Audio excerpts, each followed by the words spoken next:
All right, ladies and gentlemen, I see everybody that is presently available to play is on, which is a good sign. That means we are actually live. I see we have our various players. So to quickly recap where we were last week, everyone had returned back to the city of Phandalin. Our cohort, Sildar Hargraven, had been seriously injured. He had been scouting ahead to find out what was going on at the next location you were heading to, which was Axholm.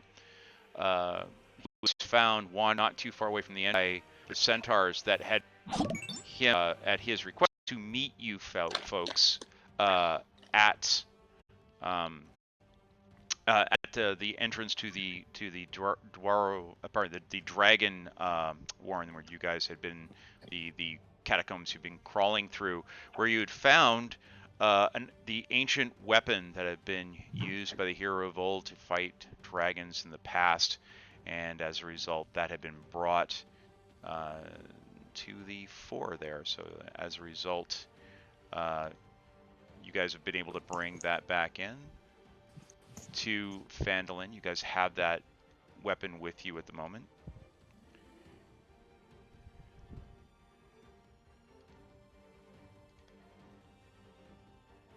And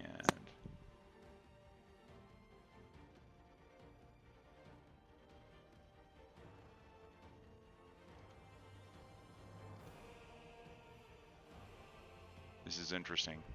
I'm still having problems with Chrome not wanting to run.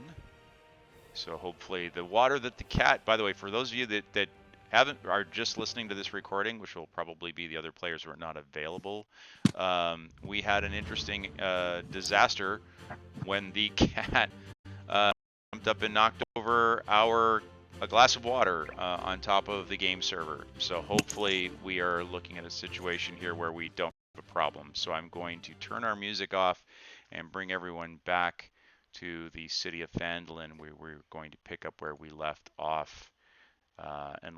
Before we get started, any questions, anything that anyone needed to get clarification on from the game last week?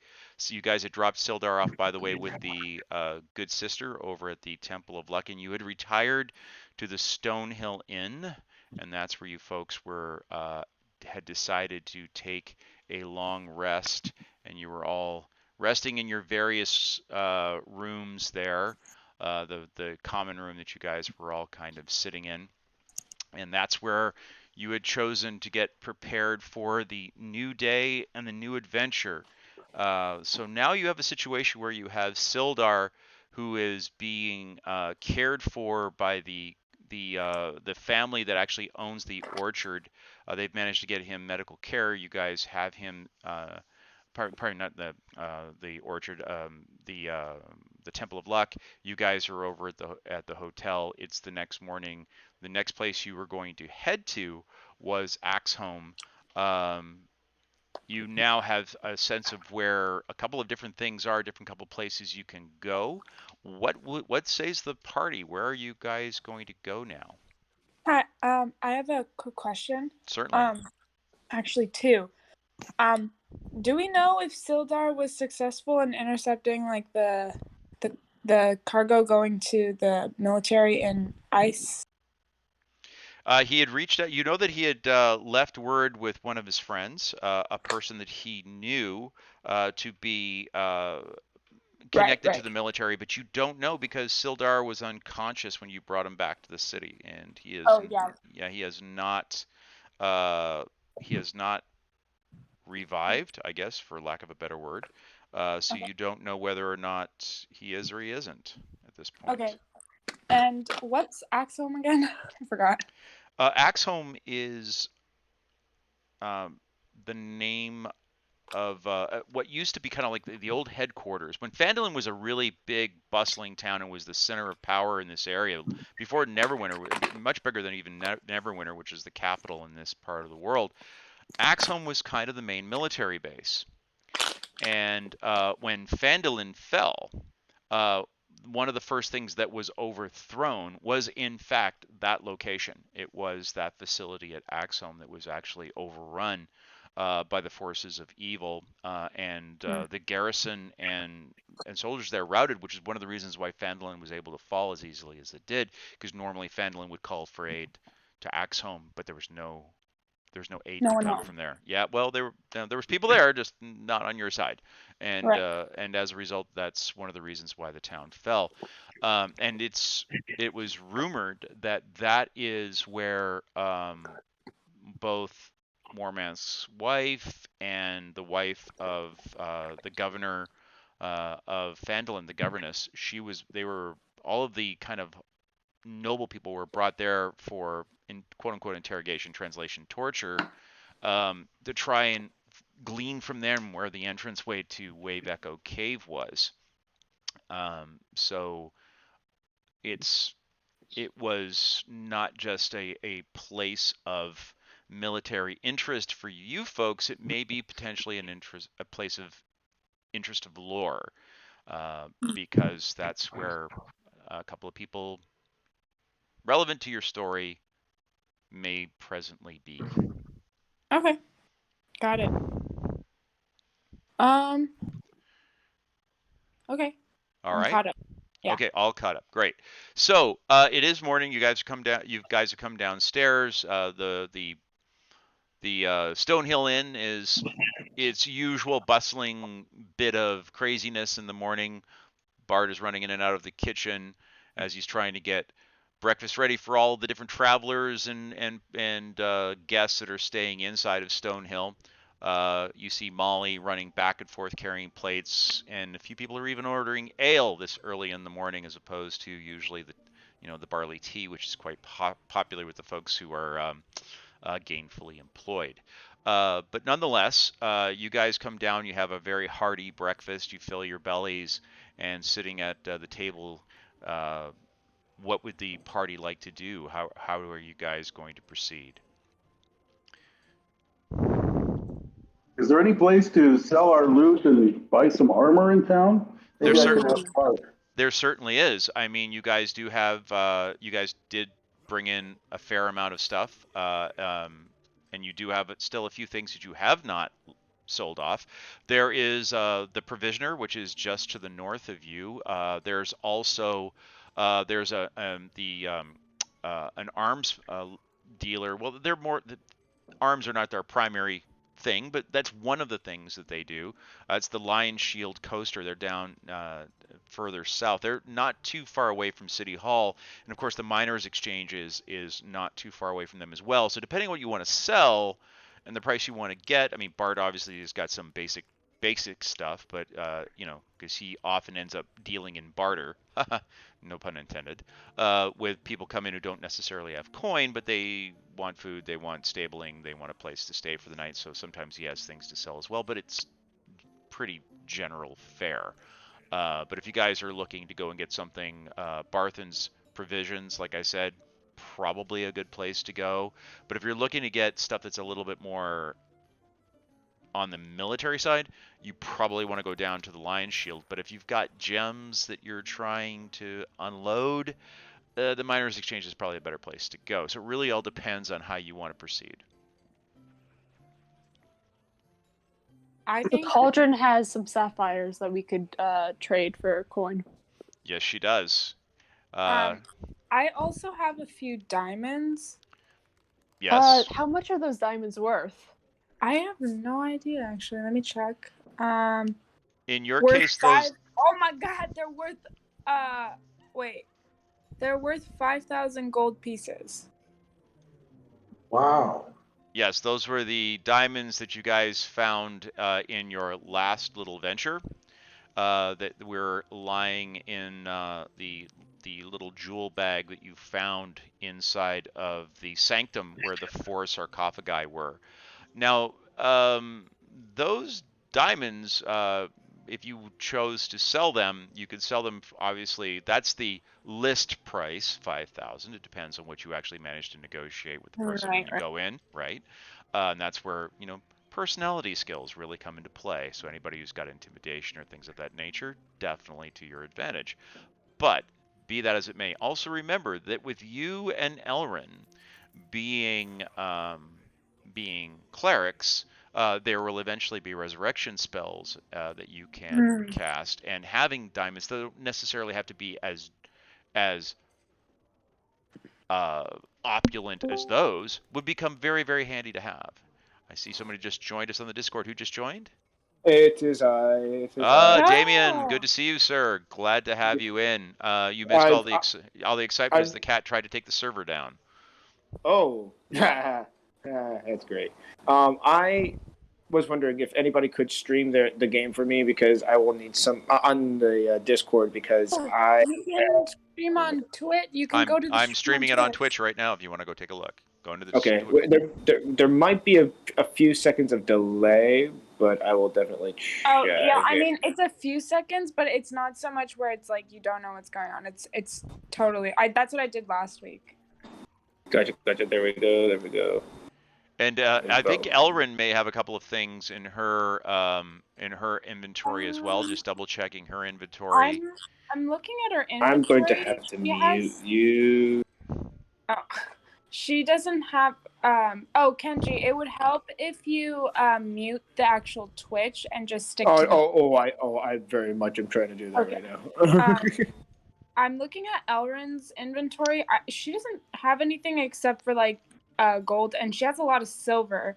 Yes. But she doesn't have any gems. Yes, that's right. We consolidated that all into your inventory last week. That's right. Looking at Druger, he sometimes gets used as the pack mule of the party. I think he's done. I think the last time you guys looked to go and buy some gear, I think he kind of got cleaned out primarily of his materials. So I think that has a lot to do with it. Let me just double check something here really quickly. I've got 3 dragon bones. I'm not sure if they can buy those at the exchange, so I might have to try the provisioner. Got it. Okay. Understood. Would any dragon bones be like convenient for any spells possibly we might have? Not that I can remember. Not for clerics. Yeah, not for clerics, but do bear in mind that somebody else might find those quite worthwhile. So you might be able to get some decent prices for them if you had an apothecary in town, a spells dealer. And unfortunately, Fandon is a little small, so Barthen's is probably your best bet. By the way, you guys get most of this information by talking with the other patrons at the bar, talking with Bart, and your conversations with Sildar. Plus, as you guys have gone back and forth to these 3 different vendors in the past, you guys have had interactions with them. You're familiar with what they sell already. If you recall, you guys returned goods that have been stolen to the armory, and you'd also return things to the provisioner, and you had also dealt with the miners' exchange relative to the contract that they had asked for you to try and clean out the red brands out of Tressendor, which, by the way, is still unfulfilled. And you have not been paid for that because you have not actually made good on that promise yet. You've come close, but no banana. So you are familiar with the people who run it. You are familiar with what they carry. So you would have been able to glean all this just from that kind of exchange. Okay. I'm noticing that I think Damien, Cauldron, and I should probably get and Druger kind of should probably get a few like pieces of armor because we're the lowest in armor class. That is correct. I don't think Cauldron can really get any better armor. Yeah, unless it's magic. Yeah, that's Cauldron's going to be looking for things like rings of protection, maybe a cloak or something like that to give her a little bit more, because she needs to have things that are soft and supple and don't make noise because right. Yes, she's sneaky one. She is your sneaky one. Mind you, the rest of you guys can clank around like tanks, because if you happen to be in your Ravina form, you can suck the whole party into your vessel, the brooch, and Cauldron can pin it to her jacket and carry you guys silently past all the guards to wherever it is you want to go, as we discussed last week. Yeah, I miss her. Yes, right.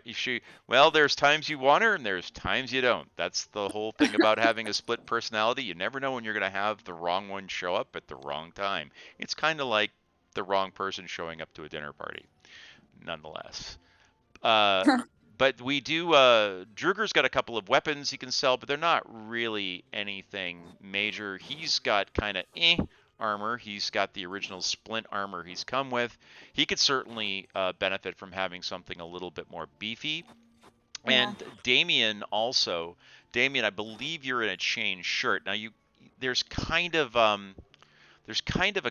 careful exchange that you need to work out here, because you're not as nimble as, say, somebody like Cauldron, but if you go too much heavier than that chain shirt, you're probably going to find yourself in a situation where you're going to start getting some downsides. But you do have a ring of protection now, which has boosted you a little bit, so you're kind of sitting not too bad.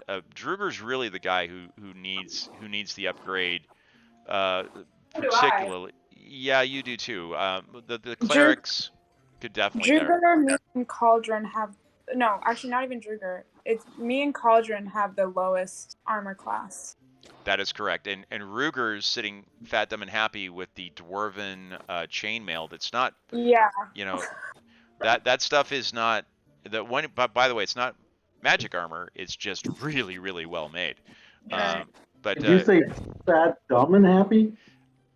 well, you back when you were a paladin and a dwarf, and well, you are still a paladin, but when you were a dwarf, now you're an Asimir, so I guess you're tall. You're tall, gloomy, and glistening is kind of what you are now. So yeah, do you think like going to the lion? Who is that? Who is making so much noise? That would be Kenji. Kenji, mute yourself if you're not talking. I think maybe would the lion place, whatever you said, would they have like anything magical that Cauldron could possibly purchase? Well, the Lion Shield coaster might. They're much more likely to have superior armor than, say, Barthen's or the Miners Exchange. The Miner Exchange might have magical items, but more likely more refined things like wands or rings or things of that nature, things that are very high end that someone has exchanged with them for other, like basically pawned, because they're basically a pawn shop at that point. Barthen's highly unlikely. They might have really good basic equipment, but having the higher end stuff, probably not them. But depending on what you have to sell. Right. I know this is kind of a stretch, but is there any way that Ruger could possibly make something magical? No, right? You guys could, but it's not. I mean, it would take up a lot of game time. That's something you guys could do in between campaigns. Usually that kind of stuff. We could talk about that offline, but that kind of research you can do. You guys could make your own potions. You guys can make your own stuff if you've got the right skill sets for it, but it takes usually weeks, if not months. Oh, okay. Well, I was just curious. I don't know about you guys, but I feel like going to the Lion Shed would be a good idea. The Lion Shield coaster? Yeah, Lion Shield, sorry. Not a problem. What do you guys think? I think we should Miners Exchange first to get some cash, because we're not obviously going to be able to cash in our own. Don't we have a lot of silver and gold pieces though? Not a lot. Not for the kind of armor we're wanting to buy. Typically pretty expensive.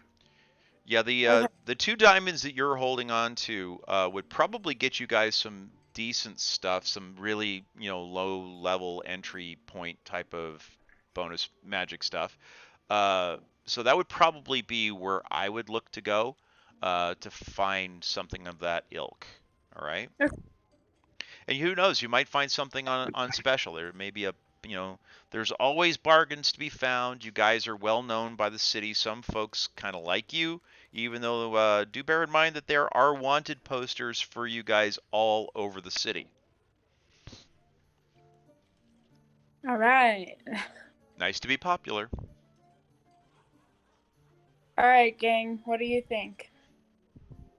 But should we keep those diamonds, though? Because they could be useful if one of us dies. Yeah, that's what I was thinking. So, So basically, all we have that we can trade are like the other gems that we have, maybe some loot, and our gold and silver pieces. I could trade a +1 longsword. That might fetch a fair price. Ooh. Do I have any extra long swords that I'm not really using at all? Like, because I know that I had Talon, I had my regular, and then I have my silver sword from like my character specific one. But then, do I possibly have just a long sword that's just chilling in my inventory, perhaps, Dad? You do have a basic longsword that you could sell, but it's not going to sell for like a ton of money. But what you do have that you was given to you in the loot yesterday is the loot of illusions, which is it's worth a pretty fair amount of money. There's nobody in this party who is a bard, so there's no one here that can really properly take full advantage of what it can do, but it is worth a pretty fair amount of money to a bard. It's worth about 1,500 gold pieces. So selling it might not be a bad idea, but the question becomes is who would you sell that to? Would you sell that to the provisioner? Would you sell it to the armor, or would you try and sell that to the miners exchange? Is really where that comes down. One other thing that you found while you were there was a necklace of fireballs, which the price on that is actually significantly higher than this. It should be on there. It's worth about 8,000 gold pieces. Oh shit! So it's worth quite a bit, but it also gives you the ability to pull a gem off of it and throw a gem, and it turns into a fireball. As far as you can throw. So do remember, it is very much like the hand grenade. It's an all or nothing proposition, so make sure that you don't fumble your throw, because that could become extraordinarily unpleasant for all parties involved. All right, so I'm kind of going through your specs here so you can see you do also have a spell of Misty Step. You still have that scroll. You do have a scroll of Fireball. And you have a potion of invisibility that you have not used, nor have you tried to sell. The rest of the stuff that you have, as you can see here, is pretty normal, basic fare. You are wearing your protection ring, which is why your armor class has gone up an additional amount there. Of course, you're also wearing your armored shirt. There's the necklace of fireballs there. That's the one that you actually cast the spell through. So actually, the way you cast is you actually cast it from here. So that's where you actually cast it from. All right. I think a good idea might be to possibly get Damien more like physical armor, and then maybe transfer the ring of protection to Cauldron, possibly. Yeah, that was something we talked about before. That's a good idea. Damien did tune his psychic abilities to that ring. You could do that though. You could remove it from him and give it to her. She could begin the attunement process right away, and you could get him heavier armor. But do bear in mind that once you go to slightly heavier armor, is a trade-off for him, and with the way you guys have been using him. All right. Hey, Okay. Galiban, thank you so much for rating our Twitch stream with Party of 5. Thank you so much. We really appreciate it. More viewers, the better. I appreciate that. We all appreciate it. Thank you. Thank you very much. All right. Everyone is welcome by all means. Tell your friends, tell your neighbors, have everyone come. So there you go. So now you guys have an idea of some of the gear you've got. You get some ideas of what you might want to sell. Where would you guys like to go first in order to be able to get rid of some of this gear? Well, have we ran into any bards in like a tavern anytime recently, or? Well, there may be one. Like... You could quickly see if there's one here in this tavern. There have been some at night. In fact, there, as you can hear in the background, as the applause happens, there's a gentleman playing a lute over in the corner. He is not overly smartly dressed, but he's clearly a bardish or type of person, or possibly just a musician. Well, I mean, if he's going to be resting, it might as well be worth trying to sell this loot to. I mean, okay. If he's got the money's worth for that 1,500, I mean, or even close to that, we can try and work something, but okay. Otherwise, all right. Would you He's over in the corner. You can kind of hear him playing in the background a little bit. If you listen carefully to the background music, you can hear that he's entertaining certain people in there, and he's got a little copper cup in front of him where he's, it's on the floor as he's playing, and his buddy is playing a flute next to him, not very well, but they're just kind of sitting there playing for spare change to help pay for their breakfast. So, would you like to approach the gentleman? Sure, let's approach. Okay. So you approach up to him, and he stops his music as you walk over, and you kind of get close. He realizes you clearly want to talk to him. He's a little shorter than you are, clearly older, a little overweight. As you get closer, you notice there's looks like little splotches of red and potentially a boil or two underneath his skin. His reddish, grayish, streaky, greasy hair is underneath a lovely green felt archer's cap on top of his head as he continues to play, and his somewhat older, somewhat oblivious, grumpier looking compadre continues to play the flute next to him. He sees you approach. Well, good morning. What can I do for you? Just right. You caught me with the mouthful. I was fine playing Spare Bard. I was wondering, perhaps you would like to take a look at this loot that I happen to have. It's rather special. I've been told it's worth quite a lot, and I'd like to sell it to somebody who knows its true value. Perhaps you'd like to offer me something. Well, it really is a nice looking loot. May I put my hands on it? I'd like to get a closer feel for any musical instrument I might be interested in purchasing. Of course, but don't try anything funny, of course. Oh, heavens to Betsy, no, I would never do something like that. Bart would have my hide on the wall right next to his picture of his lovely dead wife. Very good, very good. By all means.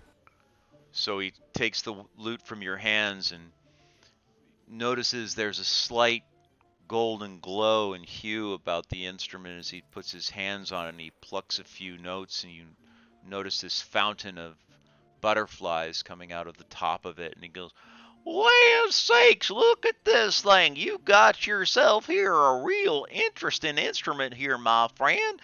Well, I've only seen the likes of these over in the big city. You've been shopping for things like this in Neverwinter. What did you bring this all the way out here to the sticks for? Oh, I happened to come by it, let's say by luck.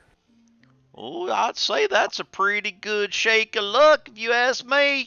Well, it's pretty. Not gonna lie, she sounds sweet when you play her. How much you want for her? Well, I've been told that it's valued at about 1,500. Perhaps you could come to something close to that. as you say 1,500, he gives you a look that only a lungfish could duplicate. Both of his eyes go completely round. He was already pale, but he looks a little paler now. He very carefully, slowly reaches out towards you with the lute for you to go and take out of his hands. Well, she's purty and all, but I never seen that kind of money. I mean, what do you think I am, the governor? I know. I don't know anybody even in here these parts that could even afford something like that.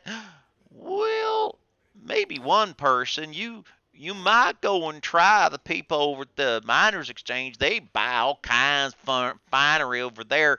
They've got that kind of scratch, but not a simple little musician like me. Fair enough.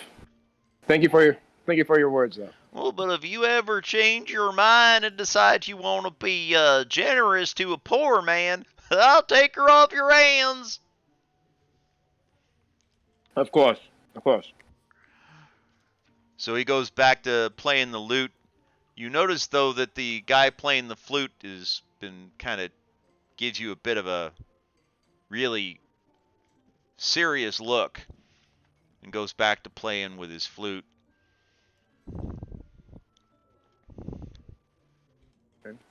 All right. I will ignore that. I will just make note of that and head to the party. Very good. I will. I mean, he's just a bard. I'm not entirely too worried. I'm sure. Like, I'm not trying to start a fight or anything, but I could ask the party if they can possibly do. They can do a detect evil or something like that, couldn't they? Well, I don't know if you need to use a detect evil. I mean, you could try using perception or investigation to try and what are you trying to specifically find out? Well, I just want to make sure there isn't like possibly like one of the evil, or possibly someone who is trying to stop us to keep. I mean, come on, let's face it. We have so many enemies right now. Understood. It could possibly be somebody like that's under like disguise or anything like that that could trying to stop us or anything. No, very very well understood. So so how do you want to play that? I mean, do you so here's what you do. You go back and tell the table. So anybody would like to try getting a read on these guys? And Sure, we anybody could in try. specific, or just the general patrons of the inn? The two guys that that Damien just reported back on that you kind of got a creepy vibe off of the less savory looking version of the two musicians that are over playing in the corner of the bar. I've got +9 on my perception, so I could like maybe roll like from afar. I see that interaction. All right, go ahead and give me a roll. You need to beat a 14. Does anybody have a good investigation spell? They might want to try. Well, then with the roll like that, Hello. yeah, that was pretty doggone good. You get a good look at them, and you're pretty certain that these guys are just your average run-of-the-mill mummers, the kind of guys who play in bars on a constant basis. But are they evil? Probably not. Are they to be trusted? Probably not. They're the kind of guys who live hand to mouth, and they're not evil. They're clearly not threatening. They don't emanate power towards you. But they're the kind of guys that if you turned your back would steal you blind if you gave them an opportunity. Well, how's this? Since Damien went up there with a loot that was clearly out of their price range, I'm sure that probably rubbed the flutists off the wrong way. Maybe I buy them their breakfast. You could They're called certainly do that. flautists, but okay. Okay. Okay, you could certainly do that by all means. Just trying to get people on our good side as much as we can. Understood. Of course. Okay, so are you going to go over and talk with them then? How about I tell Bart specifically, hey, like, those flutists have been here every day, and, I think they deserve a breakfast that's warm and that they don't have to, scrap their pieces together for. So their breakfast today is on us, and let them know that it was us. Well, that's awfully nice, you young lady. I'll make sure that they know that you were kind enough to go and pay for their breakfast. And, well, they're not exactly the kind of guys a young lady like you would normally be treating to breakfast, but I guess you sisters are known for your generosity, just like the lady across the street. I'll make sure that they know that you treated them to breakfast. Mighty kind of you. Heidi. Lady across the street. Who's that? Oh, well, the good sister over at the Temple right, of Luck. Right. Sorry. Not a problem.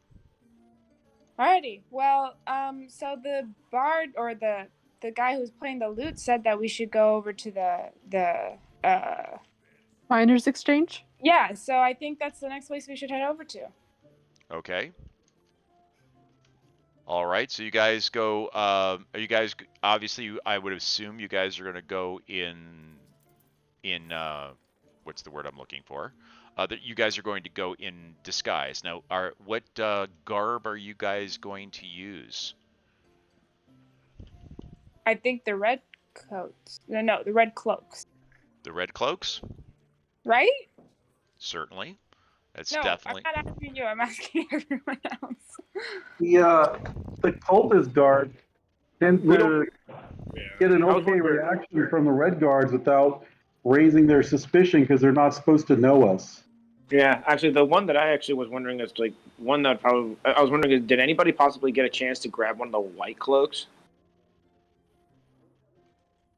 You mean the cultists who wear the black and white? Yeah. Anybody grab one of those? Because I feel like when you're higher up, like the higher rank, I feel like people are less likely to to talk to you and tell you like and ask you about your rank if you see somebody who's like of a higher rank, Well, I think that the Did anybody get a cloaks chance? aren't around this area, right? It's just the red cloaks. So Just the red cloaks. Okay. that's what I was thinking, like maybe being in the cultists cloaks might stick out a little bit more. Okay. I don't know. Is that a fair thing, or should we do the cultist cloaks? I'm just trying to make sure. Wait, are we in cultist? Are we in Red Brand territory, or are we in cultist territory? Red brand, right? Yeah, I think so. Yeah.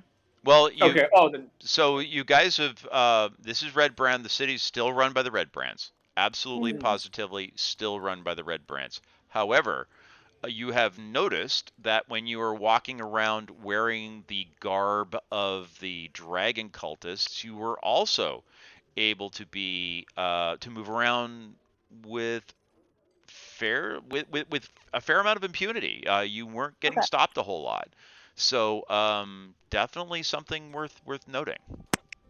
Then maybe we should go with the cultists then, because then it's less likely for people to come up to us.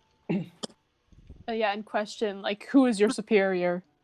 Certainly. Right, or who are you? Because they were supposed to kind of know each other. Right, yeah. That's true. All right. So we do have the cultist cloak still, right? You do indeed. You do have Okay. you have both of you have enough of both the dragon cultist robes and also the red brand robes.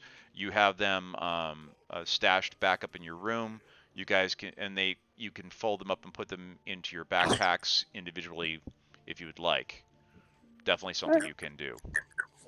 Then I think going with the cultist cloaks might be a better move. Less chance for interruption. Understood? Understood?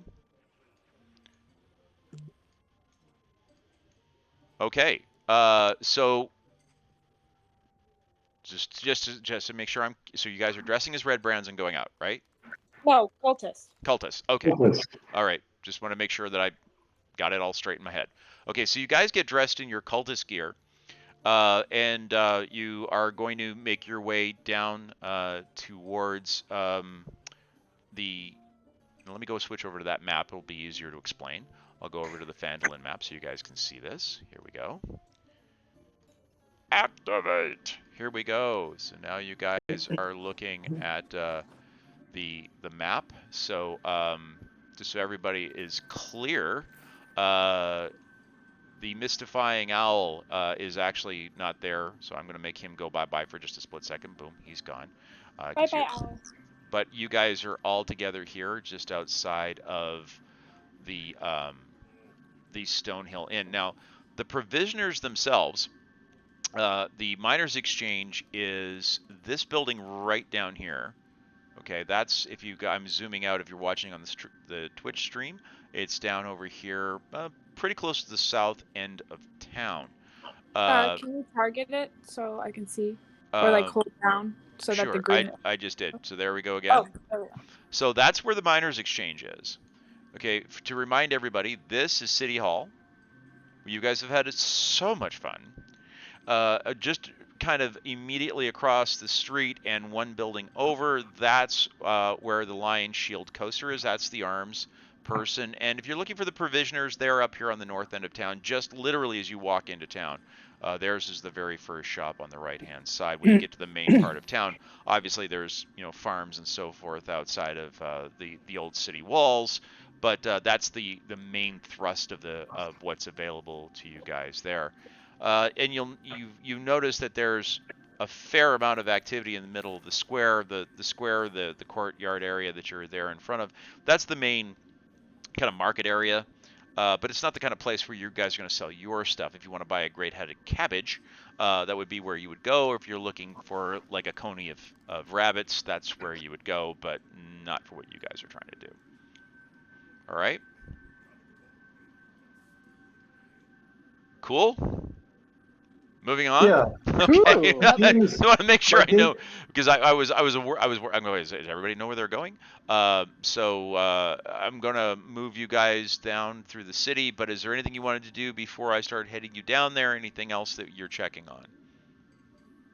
on? My game is still showing paused. Should I? Do I need to do anything with that? Try hitting F5. You may be hung up.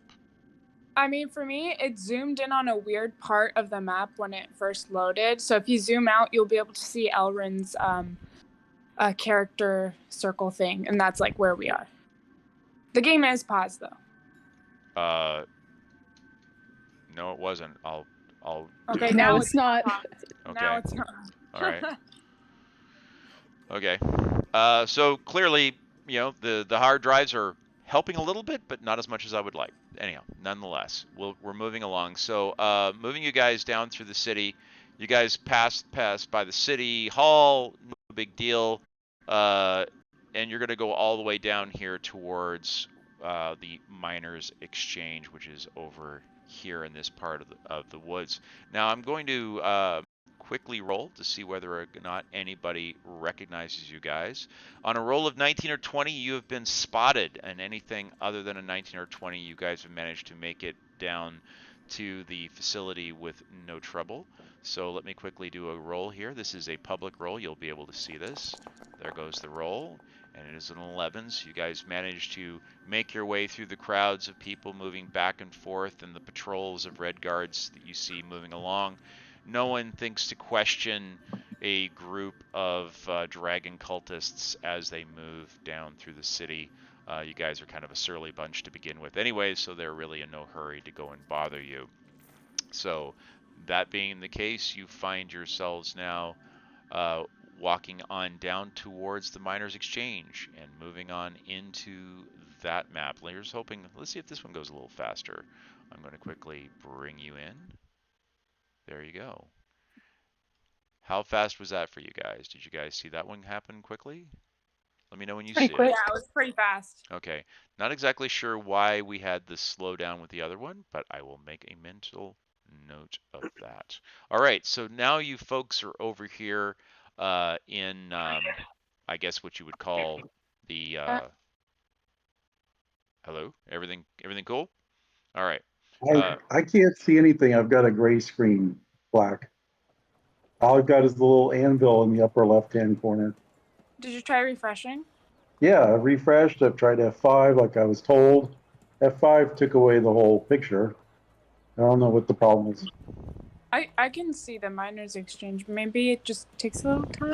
Eva, do you Yeah, I see can it? see them. I see I've that. I've been given it a while now. Let me try this. Let's try it again. And Yeah, it's got the little foundry icon up in the corner. I just don't know why it's not loading.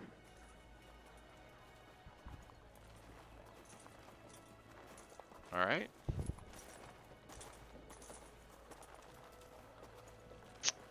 Try this.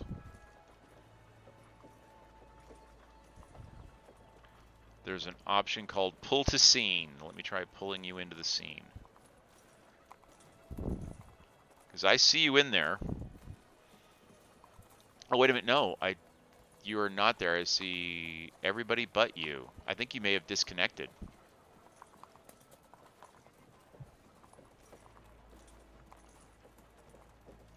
Steve?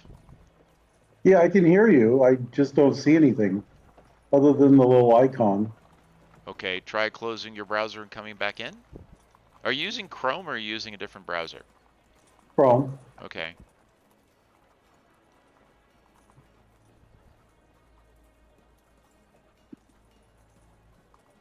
Okay, Steve's out. Now let's see if he comes back in. Worst comes to worst, jump on the Twitch stream and mute it and stay on. I'm hoping that's not what we have to do, though. There's Steve. I don't see him in here yet. Hold on a moment. Yeah, I've got the little Foundry icon. Okay, well let me But they- try. Let me try one last thing. Let me pull your character in and out. Let me drop him back in again, and then Usually it brings up the option to log in. well, you're there. I can see that much at least. I'm gonna pull all the icons in and see if that forces you to refresh or something. Okay. And got Angelina Cauldron. Who am I missing? Oh, Damien. There we go. All right. All right.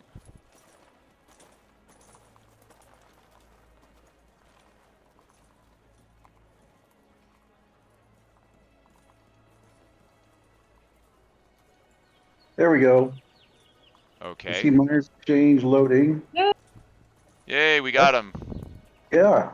Not All says I right. lack permission to create a new setting. I'm not sure what that means. I don't think I understand either, so we'll just go with this for now. Okay. All right.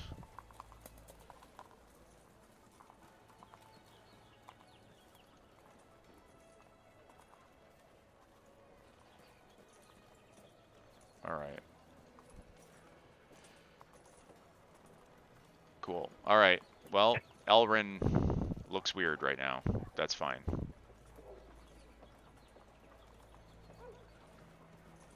We won't tell her. We won't tell her that she looks weird. Yeah, it's okay.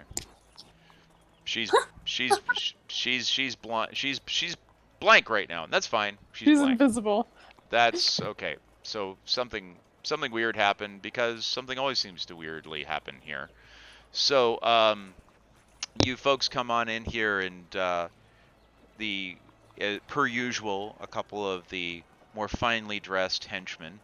Henchmen? Did I say henchmen? I meant assistants of the young lady who runs the miners' exchange. Come out and see you there. It's like, My lady will be with you shortly. Please sit down, don't touch anything, and if you would like to help yourselves to a glass of wine, please don't. and they walk off into the back to go and bring her out. And as I you look guys, at her, there's wine. Druger's like, "Look, keep them busy. I don't want them watching." He goes over and pours himself a small glass of wine and takes a good shot of it down. As he's starting to do that, you notice that a long, dark-haired woman comes walking in wearing a very fine dress. She looks to be extremely intelligent. You've met her before. She's the woman who had worked with you to try and get the contract started to remove the red brands. She kind of looks at you with a little bit of distaste, and she's like, "You were supposed to take care of my problem up there at Tressendal Manor. You clearly have not done so yet. What brings you to my abode again?" Listen, that's a really hard request to try and do. So I hope you can stay a little patient with us. We haven't given up yet. We're still in the process. We're actually here because we have some good things that I think you'll find are worth your time and that we'd like to trade for. Well, good things, yes. Take a look around, my dear. Do you think I am lacking for good things? As you look around, you notice that there's probably thousands of dollars of trinkets and finery in the room. Not to mention the fact that, yes, you haven't finished my request, but it does appear to be going in the other direction. There seems to be many, many more of the red brands in town now, are there not? Sure, but I think you can try and understand the situation that we are put in. We're not, taking our willy-nilly time. We're working the best we can. There's a lot of parts into this equation, and the red brands are a huge force to be reckoned with, and we're merely only 6 people trying to do our best. Now, I did say these were good things, and I said they'd be worth your time, and I think that you will understand when I also say that the things that we are trading for will also help our journey to defeat the red bands, so it is worth your time. I see. Well, I don't normally trifle in the exchange of... She kind of looks at you a little bit, down her nose. Trinkets. I'll send someone in to attend to you. Oh, and do help yourself to the wine. I can see that George Wolf already has. And she walks out of the room and sends in a white-haired gentleman. Comes walking in. He's got a very long white beard. He appears to be quite old, and judging from the way he's squinting, quite likely a little bit on the blind side as well. But he walks in and he's like, Yeah, well, Sam, the good missus told me that you're looking to sell some stuff. Can we we'll take a look at it? Bring it over here. We can take a look.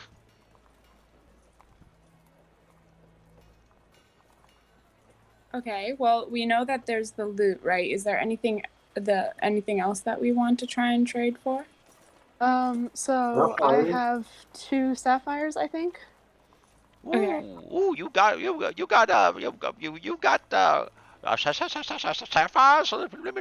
Let me take a look.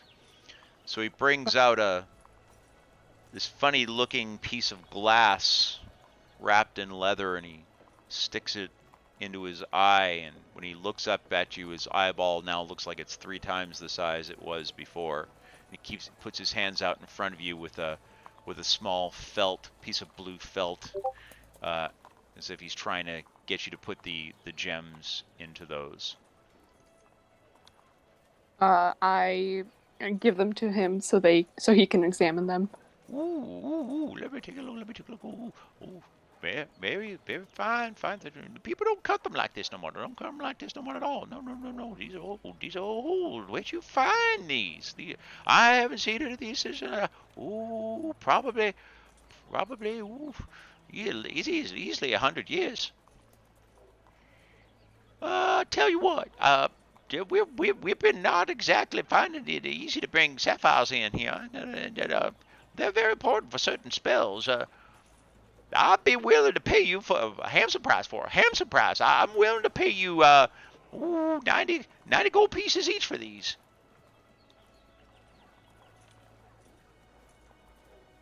$90. Do we think that's fair?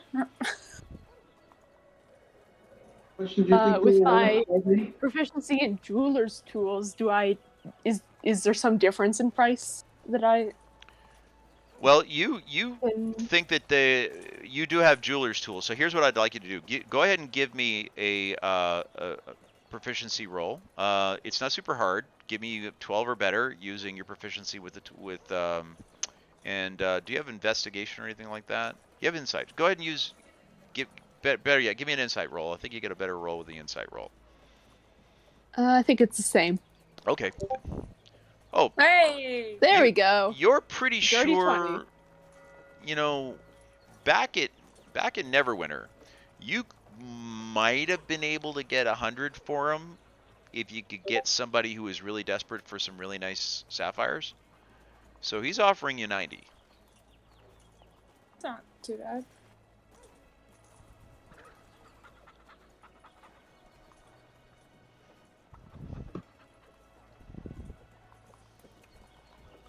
That's fair. Probably. Okay. Ooh, okay, wait, I'll get him to you right now. So he walks over to the counter where there you see over there in the far right-hand corner of the room, not too far away from the dressing partition. There's a table there. He opens up the top drawer and he takes a small chest up onto the table, opens it up, and you see him counting. Ooh, 20, 30, 40. You hear him counting. You hear the coins chinking. And he comes over and he places into your hands, he places the 90 gold pieces. So you now have 186 gold pieces in your possession. And he takes the 2 sapphires away from you.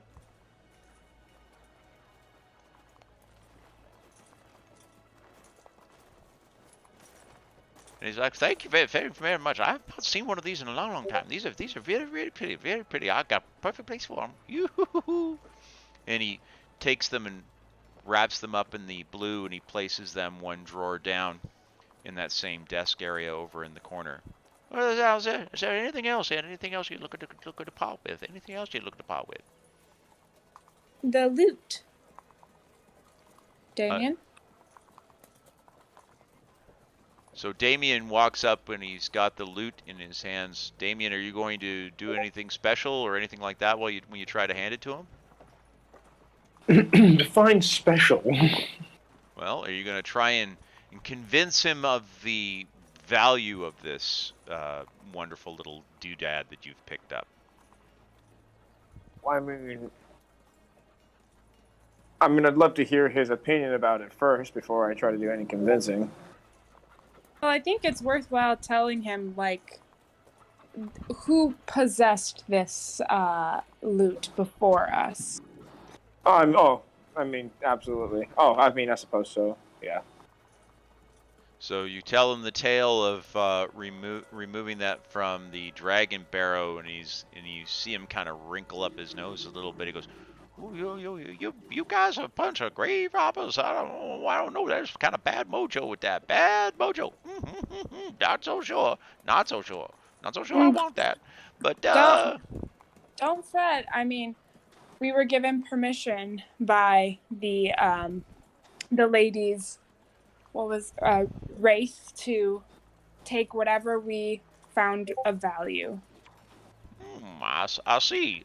That's interesting. That's very interesting that you're telling us that. Oh, okay. That's a fine story. The story sells the loot. Let me ask you, do you have any proof that the lady was giving you permission to go take this? Well, I think the sword would be a good proof, right? Yeah, I can show him the sword of dragon slaying. And then my brooch at the same time to show like the connection. So you show him the brooch and you show him the teardrop ruby on the pommel of the Dragon Slayer sword. And he looks at you guys and he starts to get very wide-eyed and he's like, "Ooh, that is something special there. You wouldn't want to part with that sword now, would you?" No, this isn't for sale. Now you're sure we could pay a mighty fine price? Mighty fine price. We'd be willing to pay top dollar for it. There's no budging. These aren't for sale.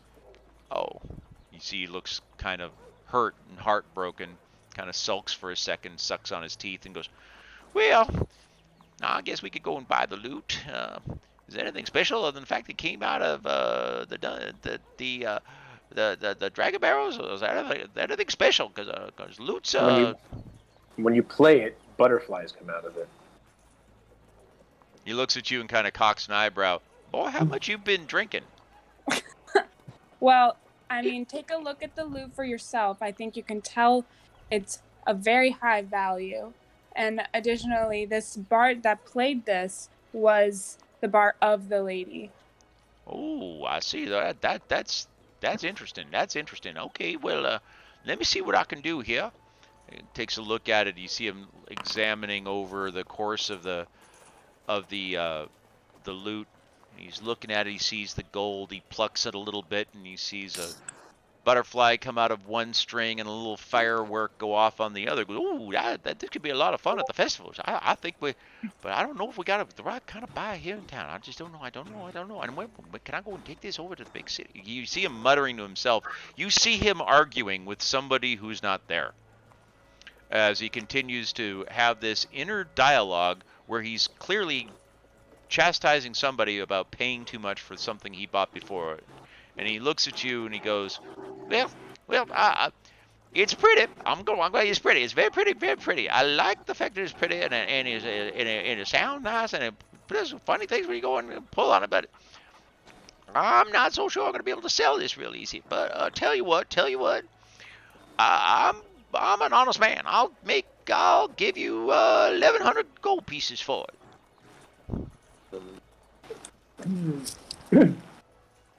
1,100. Trying to think. If you guys want to get some armor, we'd probably better part with it because we're not going to get it off of 180 gold. Yeah. Trying to think. You have any bards that come in ever? What'd you say, ma'am? You have any bards that come into your shop ever? Oh, from time to time when they're coming through the city, sometimes we get it. Yeah, sometimes we do. I promise you that if any bard who's of high status or can afford this will be sure to buy this. How's 1,200? I was about to say 1,200. Okay. Well, the lady gave us the price first. So, Angelina, do you have persuasion? Oh Lord. Let's see. I believe I do. I do not. You do not. Okay. But I have charisma of 13. You have a charisma of 13. Okay. Yeah. Maybe you should let other people do the negotiating. Just saying. Well, I'm sorry. I like the story. I get it. I understand it. Okay, so here's what but because you're the one that made the recommendation, go ahead and give me a roll of we're rolling charisma versus charisma. All right, so it's going to be your charisma versus his wisdom. All right, so this is Am I doing an ability check? Yes, so when you roll it, add your bonus. He's going to roll. He gets no bonus because his wisdom is 10. So you could just roll persuasion and it just wouldn't give you the proficiency. Either or, whichever gives her the better score. Okay. No. They're both the same, right? Yeah, because you don't have proficiency in persuasion, it would just roll charisma.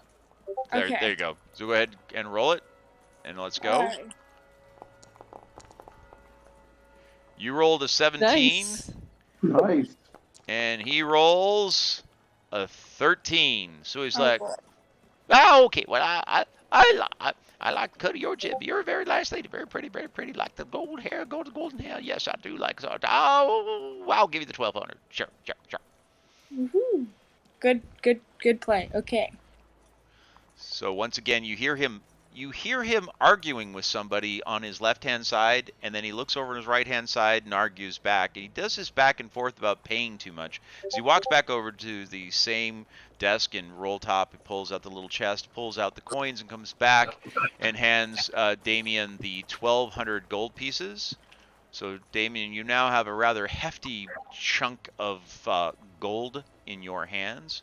And the loot has been removed from your inventory and has instead been placed over in the hands of the merchant, who is now the proud owner of this said loot, which he now owns. He puts that into his inventory. You see him making some notations here and there in a big, large ledger with a large feather and a pot of ink.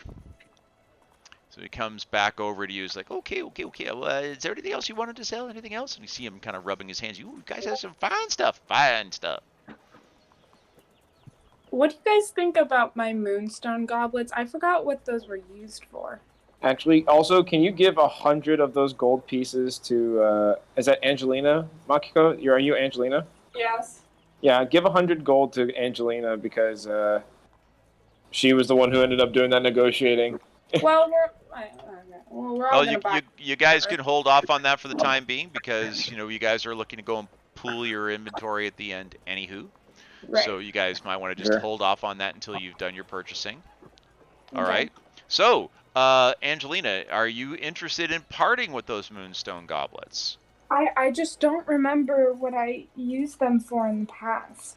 Well, if you read the description that you have for them, they are just a silver goblet set with moonstones in them. And I believe they had a decent value associated with them. Let me take a look here. Yeah, the price of them as a set, when Cauldron looked at them, she was pretty sure that you guys could get anywhere between 200 and 250 gold pieces for them in Neverwinter. But what you'd be able to get out here in the sticks of Phandalin, it's a totally different story. But you seem to have established some sort of a rapport with this merchant who seems to be very keen on working with you guys. All right. What do you guys think? Should I part with them? Sure, I don't see what we Yeah. keep them for. Alrighty. How about this set of moonstone goblets, sir?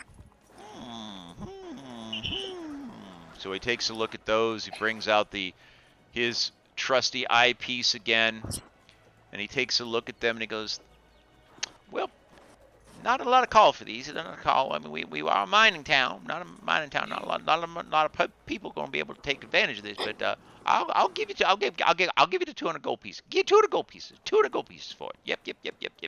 I know it's For too the much money. set Damn it! You gotta stop or each? nagging me. I know I'm giving them too much money. I know the mistress is gonna shut up. I will give you 200 gold Is pieces it for each of them or the whole set? over the whole set.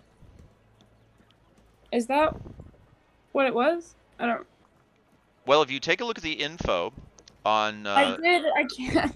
All that comes out is just the fact that it's a silver goblet set with well, moonstone. if you click on the edit, okay, I can tell you they're worth. Cauldron told you they were worth between 200 and 250 gold pieces for the set, not okay. a piece. Okay. That sounds good, sir. You have a very good eye for pricing. And as you go and tell him that, he kind of blushes a little bit, and he goes, "I told you." And he looks over at somebody who's not there. And goes, "See, I told you." Even the dumb one, the dumb blonde, even she knows. She knows I know what I'm talking about.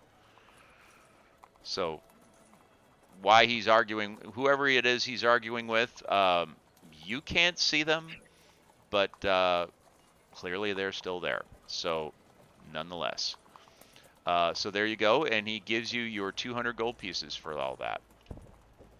So you're now sitting with 250 gold pieces, but you are no longer the owner of a lovely matching set of Moonstone silver goblets. Boo. All right. All right. Is there anything else that someone wants to trade for?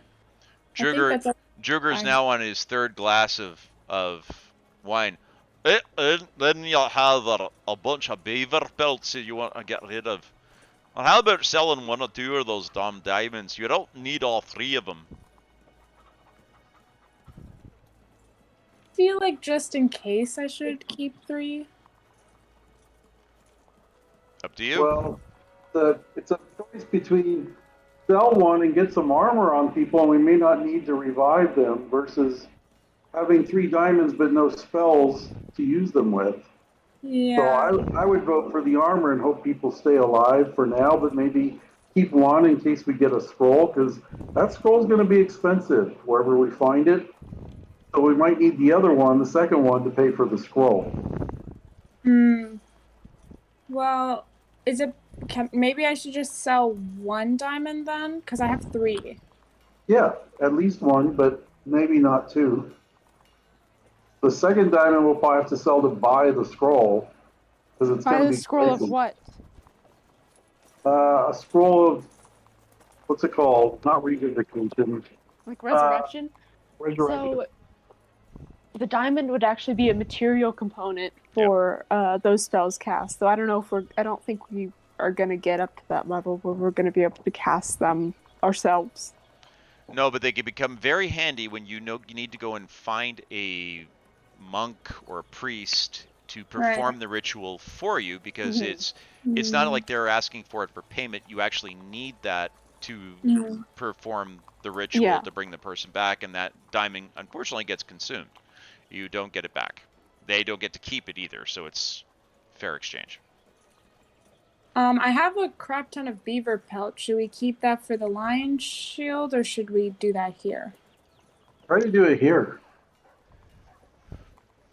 Alrighty. I don't think I'm the only one with a bunch of beaver pelt, right? Kruger I has a think we bunch. sold a bunch of pelts earlier. Yes, True. yes. You guys had several bunches of them from when you guys were much earlier on in the campaign. Makiko, you've got 5 of them there. They're actually fairly heavy, Yeah, that's but why I want to get rid of them. they are still in pretty good shape. And he looks at them and he's like, "Ooh, well, definitely a step down, step down, step down from the moon goblets, yeah. But yeah, I'm willing to take them off your hands for 10 gold pieces total." Which, by the way, is pretty much what they're worth. Yeah, then that sounds like a good price. Okay, so he takes them and walks them over to the corner. You see him throw them down the hall, kind of unceremoniously, and goes back over to his same spot and gives you another 10 gold pieces. Now, Cauldron, do you have anything else inside of your inventory that you want to sell?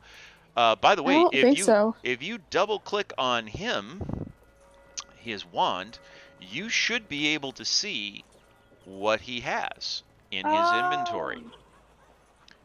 So you should be able to see him. Yeah, I see.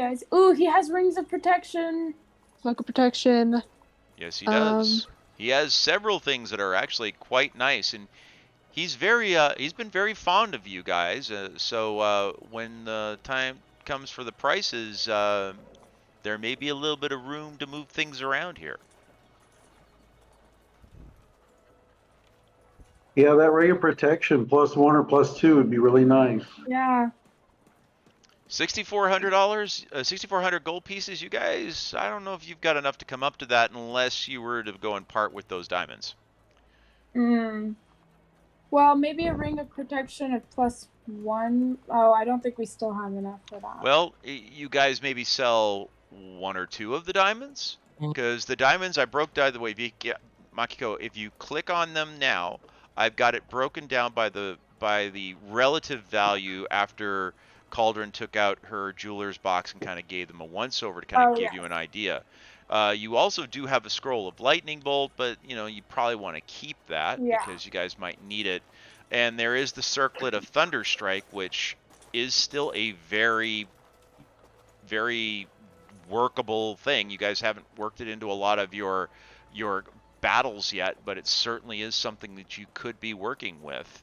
You could probably sell that for a pretty penny, because I think it's right now, if you were trying to sell that, it's worth about 5,000, and if you expended all of the spells out of it, it would still, because it's beautiful and it's very finely wrought, it would still be worth about 1,400 gold pieces.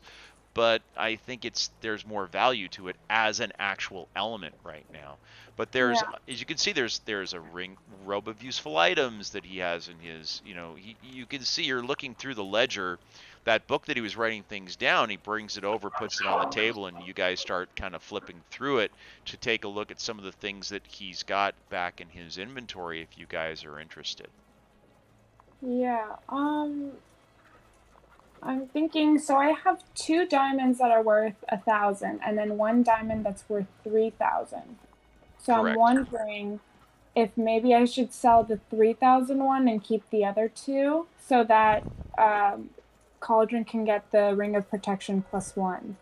There you go. Absolutely, that sounds like a plan. If you guys want to do that, or the other way around, you sell the 2 1,000 ones, you keep the 3,000 one, and you let maybe Cauldron take a swag at breaking it into smaller stones.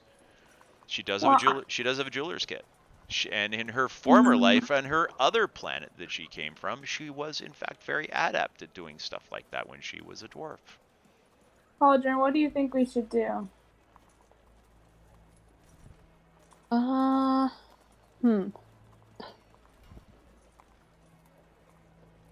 feel like if we're gonna sell the stones, we should sell the 3,000 one. Okay. Yeah. All right. So then, yeah, I'll do Okay. that then. All right. So, going once, going twice. So you guys gonna try and get him to buy that? Are you gonna show it to him and offer it to him and see what he does? Yeah. All right. So you come up to him and you show him this. It's the 3,000 one you're trying to sell? Yeah. Okay. You pull out a rock. This thing is the size of a peach. And you watch the old man's knees kind of wobble a little bit.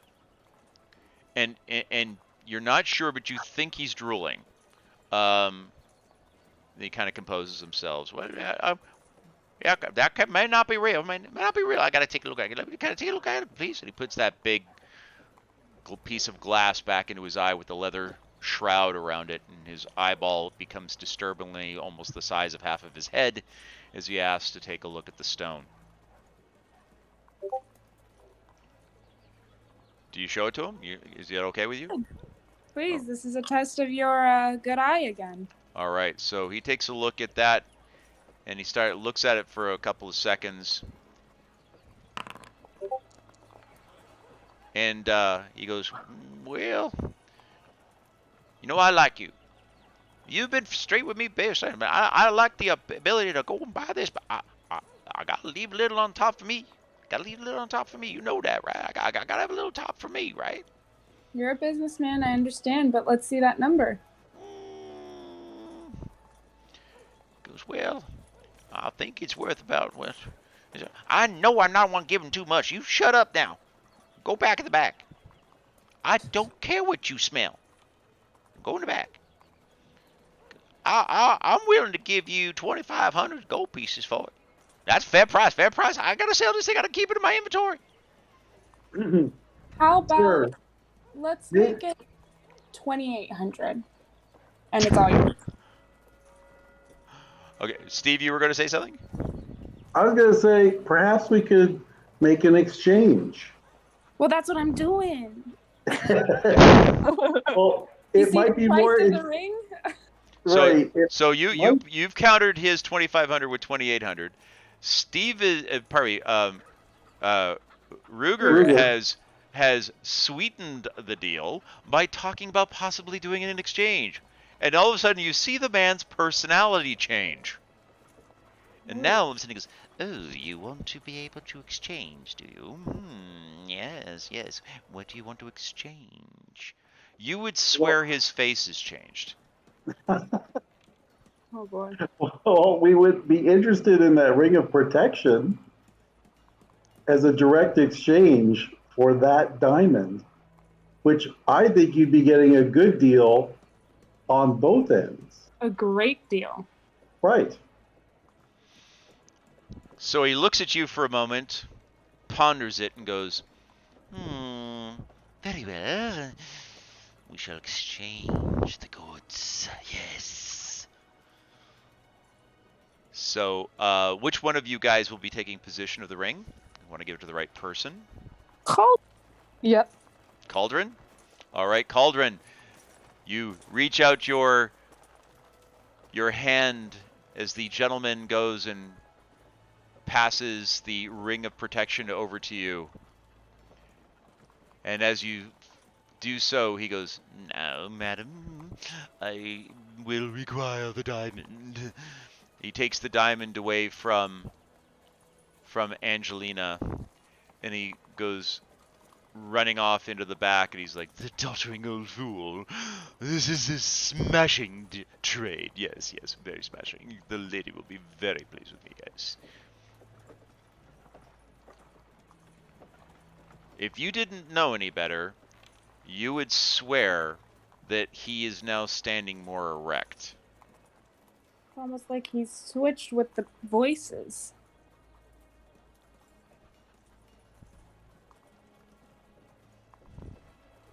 All right. And he comes back over going, well, fabulous people to do business with you. Was there anything else you would like? Hmm? I like the other guy better, but Drigger has like 6 hand axes. Oh no, 4 hand axes. Does he want to keep all those? I throw them at people who piss me off. So yes, I right. want to keep them. Okay, sorry. You see him going, fires down now his 8th glass of wine. And let me roll one more time. Do we have is that I cannot see my own chat in Twitch right now. It sounds like we have some chats coming in. It's wonderful to have Dwarven Constitution. But you notice that Druger is starting to sit on the floor. And he's got the bottle of wine tucked under one arm and the mug in the other. Okay. I go and pull Druger off the floor and say, you're being an embarrassment now, man. I'm being a dwarf. Yeah, back off, you sassy pants. And as he goes to try and push you, he kind of bounces off and falls back on his butt. We got a new follower. Thank you so much, Gunge9. Hey, thanks, guys. So our good friend Druger is now sitting in a somewhat vaporous, wine-induced fun over in the corner. He's having a party all to himself, while our good friend comes back over from the inventory sheets, makes his update, brings the book back over, lays it back on the table where you guys can see it, and he goes, yes, do you have anything else that I might want to be interested in? Any more exchanges? Yes. I feel like that may be all. When you say that, he looks visibly hurt, like you've just insulted him.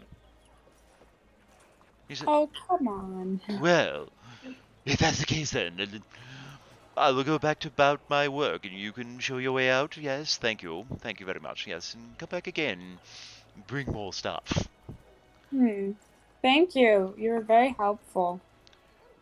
Yes, so the gentleman goes and shuffles off into the back, and you hear him once again having an argument with somebody in his head.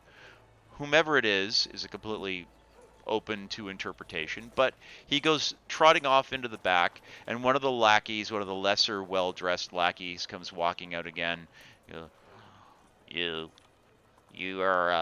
welcome to look at the inventory if you're interested in buying, but otherwise, the Lady Halia, she bids you a fond afternoon and suggests that you find other places to go and patron today. Thank you very much. Let me show you all the way out the door. He walks over and helps Druger stand up, and he's like, I know how to stand, as he starts to stagger around. The now very drunk dwarf is having a little bit of difficulty dealing with gravity at the moment, but he's holding on to a now empty bottle of wine and staggers out the door of the exchange. He's now standing outside of the front and goes, well, the rest of you are coming, or you're just going to sit in there and stink up the place. So we go outside. Yes, we all go outside. I'm tempted to cast Lesser Restoration on him just to kill his buzz. That would be mean, but funny. How would that be mean, exactly? All right, okay. I look him in the eye and I tell him, you better be ready to fight. I'm always ready to fight. I'll fight you. I'll fight her. I'll fight anybody. Anyone thinks I can't fight. What was I saying? Yeah, that's what I thought. Alrighty. Listen, guys, I'm worried about walking through town with someone like this right now. Yeah, that's the problem. A drunk cultist draws attention. So I'm going to cast Lesser Restoration on Druger. All right. Go ahead and give me a roll on Lesser Restoration. What a waste of a spell. uh, I shouldn't have pointed out the wine. It's my fault. I'm sorry, guys. well, for You you, it's probably all for you found it. as a cleric, it's sacramental. We understand. For him, it's a little bit more important. Okay. Yes, It's like I yes. need to target him, but I can't really see him. We're sort of in a Okay. pocket. Well, just go ahead and just well, I'll take it off of your character sheet. Okay. You go ahead and you cast Lesser Restoration, and we're gonna for lack of for story purposes, this spell works. And Druger's now completely sober, and he looks at you, and goes, "We will not speak of this later." Of course, of course. Mum's the word. He goes, "I'll be out back." He goes walking behind. He's like, goes walking behind the building, and he's kind of standing over there in the corner right now, having a very hard conversation with himself. Okay, we forgive you. Okay, where's the lion shield again? The Lion Shield is across the street and just up the road, literally almost right across from. So it's right here. Oh, right. See, here's town. There's the town hall right there. Miners Exchange here. Just reorienting to you guys, and obviously Stonehill here. Temple of Luck there. Just a quick orientation for everybody who may not know where everything is. There you go.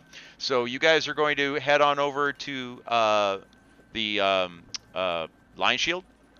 With our cultist cloaks. Awesome. So you guys go and walk across the streets. Oops. Let me get everybody. Everybody walks across over to the Lion Shield. Let me get everybody over there. I left a few people behind. There we are. And let me just quickly see if anybody spots you guys as you're doing this. I'm going to roll my 20. As I said before, if you guys get a 19 or 20, you have been spotted. You will have to go and explain something to someone. Could be just a regular old member of the city. Could be a city guard. You do not know. Here we go. Rolling for now.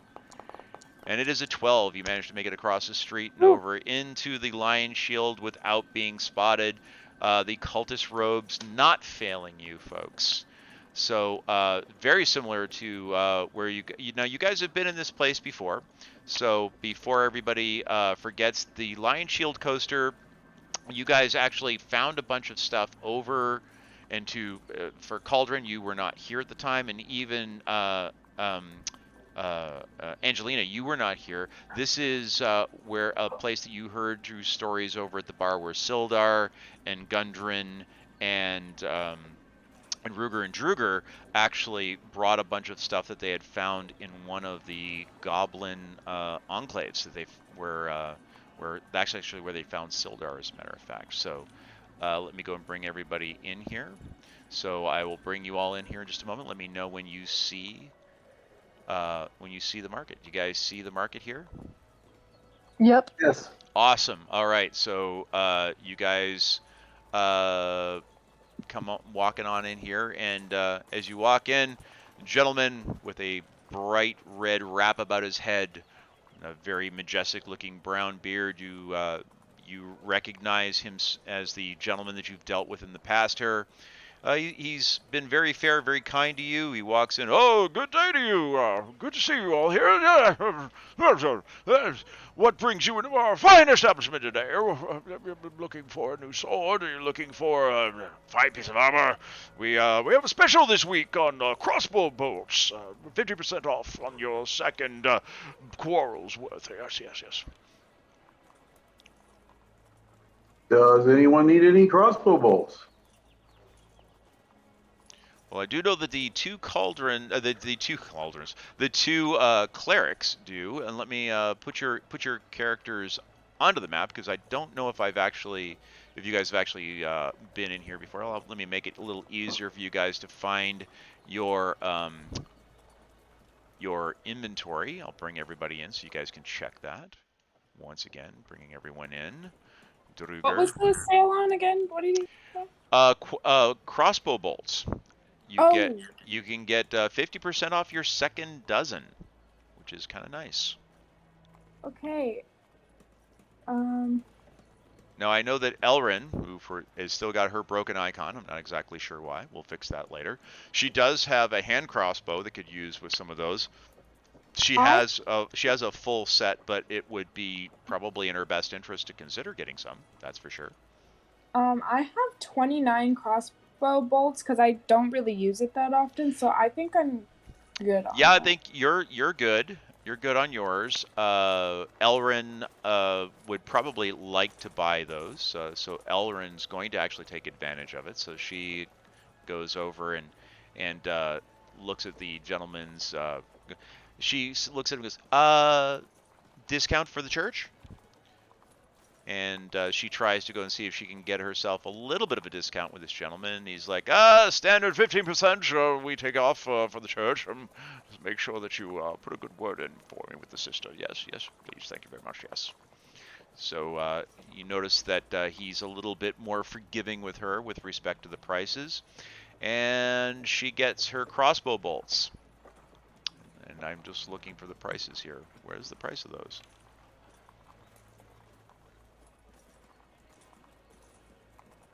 Alrighty. And she now has 30.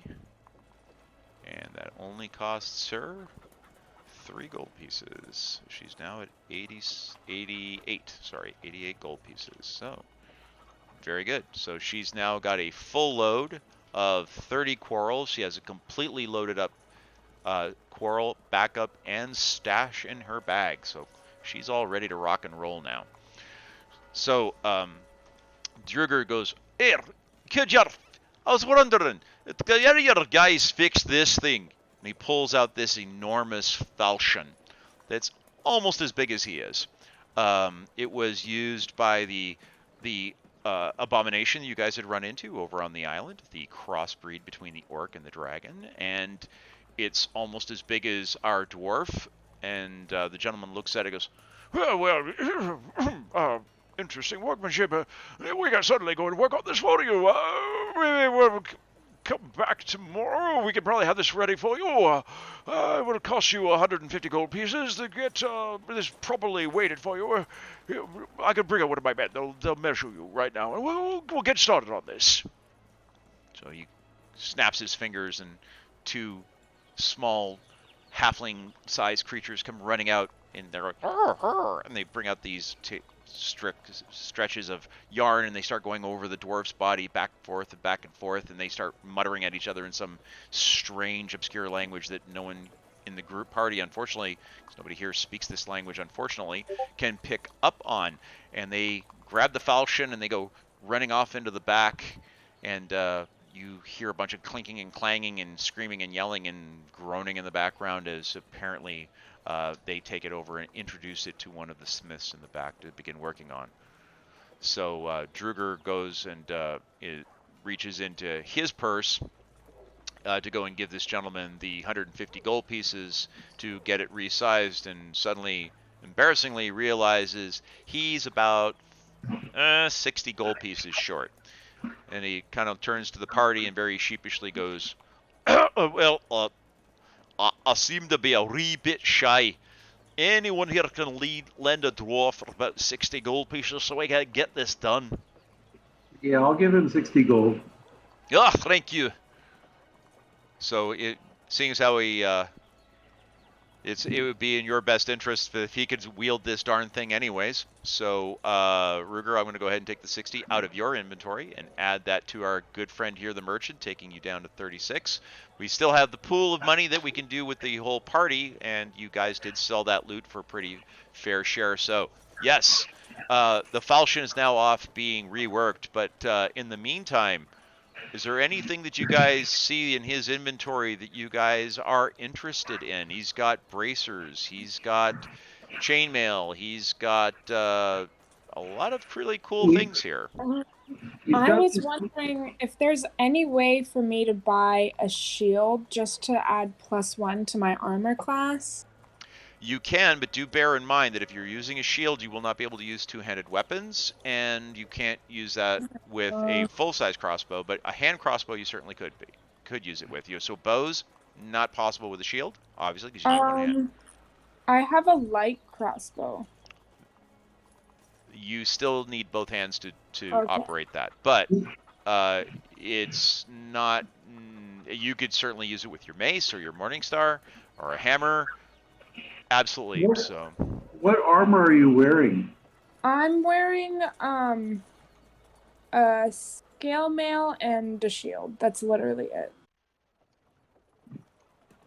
You already have a shield. Yeah, but it doesn't have any +1s So to it or anything. you were talking about then trying to buy a +1 shield. Yeah, but also there's also like what is it called? The padded armor, I think. That's also pretty much like the same price and also has +1. Yes, but that would be a step down for you from the armor you're presently using. Right. What I was going to propose is for the cost of a shield +1, you could pretty much get like scale mail +1 or splint armor +1, and then you wouldn't have to worry about wielding the shield. Yeah. +1 would be built into the armor. Now, those things aren't exactly cheap, but you That's do. what I was looking at. That's the hard thing. To get armor for everybody, we're probably looking at basic armor. Yeah. So All right. are you guys then going to look at maybe possibly getting for maybe only one or two of you, or are you guys, what is it? How do you guys want to run this? Because by the way, the rings of protection here are actually more expensive than they were over at the other location. I definitely wanted to add to my armor class because I am the lowest one here right now. Well, so who's trying to buy armor aside from me? Druger. What's Druger wearing? He's wearing splint mail. And so is Angelina. Yes, I believe that is what most of the party is wearing. You guys have been coming up the ranks, but do remember, you guys were only 2nd level when you guys first left with your gear, and you haven't really had an opportunity to upgrade a ton. But you've through by hook or by crook or by fortune, you have gotten some really nice weapons. Druger does have the Amulet of Health, which certainly helps. But yes, you guys have some fairly basic armor, unfortunately. How much money do we have as a party to spend on armor? Well, let me take a look here. I think I can actually do a party overview and get what this comes out to. Oh, he doesn't deal in weapons. He just deals in armor. He does mostly armor. That's mostly what he deals with. But I asked him if he'd be interested in, exchanging a longsword that's magic, +1 longsword, what I'm referring to. A magic longsword as part of the deal for some different kinds of regular armor for our party. Well, that's very interesting. Very interesting. Yes. May I examine the sword in question? So I pull out the +1 longsword, not the silver one, not the Dragon Slayer. Okay. And I put it on the counter and let him examine it while we look at the plate and the chainmail and the different kinds of armor. Okay. All right. So he takes a look at the sword that you have, and you see him, examining it, checking down the shaft to see if it's got any problems. He looks through the hilt and says, "Well, it's in pretty decent shape. But what did you wish to exchange it for?" Well, we do need some armor for 3 or 4 of us. So we are looking at maybe a major purchase. Well, I don't normally deal in the weapons, mostly in the armor, but we could certainly come to an accord, I'm sure. But I'm afraid that, typically speaking, a longsword of this type is actually normally worth less than the armor you're referring to in most cases, unless you are looking at only the basics, things made out of hide and so on. But I don't think that's what you were expecting, so I have an idea. Instead of going for something that is considered to be magic, how about we get you into 2 sets of half-plate armor for an exchange for this sword? They're not magic, but much better than what you're wearing. Absolutely. I think that would be a very fair trade. Druger, would you wear half plate armor? I'd wear your mother's underpants if it'll make me more effective in battle. In fact, I've seen your mother. I think it would be. All right, my mother's underpants it is. Angelina, would you wear half plate armor? Yeah. Can I? Can she? She's a cleric, can she not? Believe she can. She's Angelina, I believe, can. Let me double check. I believe because she is I just drew a blank on the name of their school. Life domain, yeah. Thank you, Life Domain. Thank you. Yeah. I believe they can. I will double check here in a moment. I was right in the middle of getting I'm pretty sure they can. Yes, I am too. What about Elrin? She's a cleric of No, Pepper. because she only gets up to medium with cleric, and she doesn't get heavy Oh. from her subclass. Wow, I thought she was like a fighting cleric. I'm pretty sure. I Now, believe you. here's the thing. The half plate armor is actually the same armor class. Oh, it is medium. I forgot about that. Yes. Half plate armor is still it is the same armor class as what Druger is wearing, but it's superior in the sense that it is 20 pounds less. Well, he doesn't worry about the weight as much, but we would definitely exchange the sword for 2 sets of half plate armor for the clerics, and then we can keep talking about something for Druger better Okay. than what he's wearing. All right, so let me get those. So I misunderstood. I was like, I want to make sure that we knew who was getting this. So we're gonna give Right. this to the clerics, right? Yes, please. Okay, gotcha. Okay, so let me open up Elrin first. I'll open up hers. Yes, she is wearing chainmail presently, and we will get her the half plate armor placed into her inventory, and we will open up Angelina's next. Where is Angelina? But the half plate. So scale mail is 14 plus deck. Oh, yeah, she doesn't have any deck, so it's just a +1 either way. Exactly. It's not. It's every little bit helps, right? It's not like you're not going to be, for exchanging a +1 longsword that nobody's using. Okay. Right. Exactly. Not a bad exchange, and actually, the price of it's normally about. You guys are coming up about 400 gold pieces ahead on this, so it's not like it's really hurting you. But what you can also do now is you can sell back the scale mail that they don't need to wear, which is also heavier. And by selling that back, let's see here. Let me get her into this. But because of the ring we just bought, I don't think we're going to be in a position to get like magic armor or elven chain for Kenji's character Damien. Let's see, the half plate is AC 50. I want to check something here. Yeah, and the scale mail is AC 14, so I'm trying to see why we didn't get a boost here, because her AC is not changing. Did we lose something on the dexterity by putting on? You have to, equip it. Yep, I did. Let me just do a quick thing in here. I see what happened. Let me go in.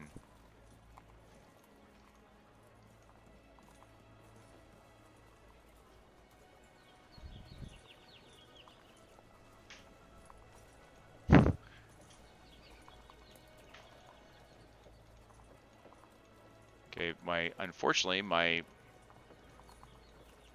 she should be properly enabled.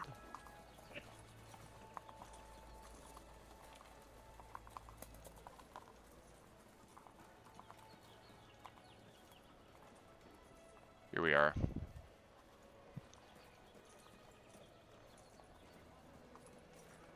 I think we just got another sub. Thank you. Oh, wow. Thank you very much, folks. Awesome. So, ladies and gentlemen, boys and girls, I have now corrected it. Yes, your AC has gone up one level, which is awesome. And now the gentleman goes and does offer to buy back the scale mail from you, and willing to go and buy that back at the handsome price of 35 gold pieces, which is not bad considering that I'll take it. it normally sells for about 50 gold pieces at the max anyway. So he goes and buys back Angelina's, putting back into her inventory another 35 gold pieces, which brings her up to 315 gold pieces. So she's doing very, very well. Angelina's buying drinks tonight. And now going over to Elrin. Elrin, going to get you your version taken care of here. Let me go and equip this for her. Now, Elrin had chainmail. Chainmail is AC 16, so I don't think we want to give her the half plate because that would be a step down. Yep. Right? So is there somebody else that could potentially benefit from half plate armor? Well, Druger, but I was hoping to get him something even better. Well, there is one person that could certainly do better, and that would be Damien if he wants to take the encumbrance penalty. What do you think? That would be a loss of his dexterity then?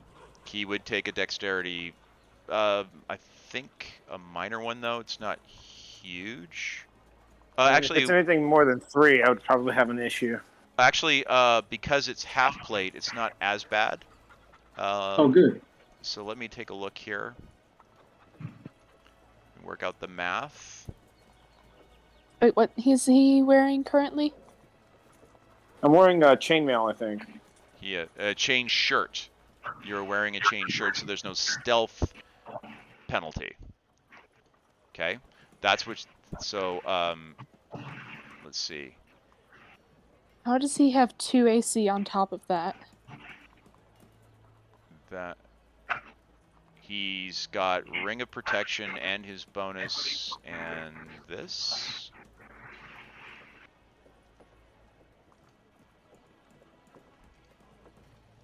There we go. All right. Yeah, it did give you a 1 AC boost, and looking at your attributes, it doesn't appear to be bringing up a so half.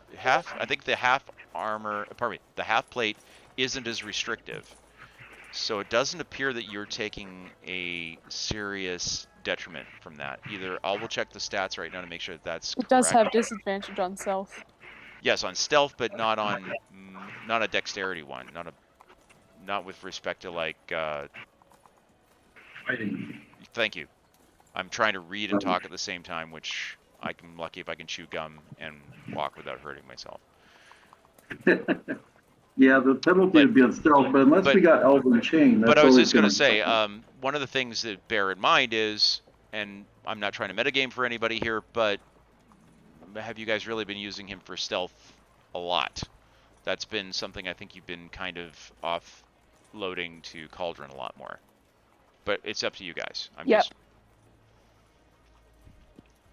All right. No, that definitely makes a point. Like, we haven't really been using stealth a whole lot. Like, there's every now and then I crouch and I sneak around a bit, but like hasn't really been like a mission centric thing.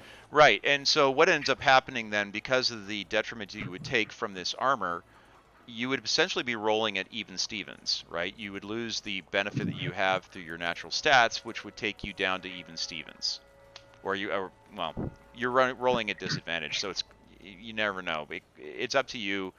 But if you want to take it, it would give you a bump of 1 in your AC, which you could probably use with, because you've had some problems with that in your last couple of battles. But it's up to you.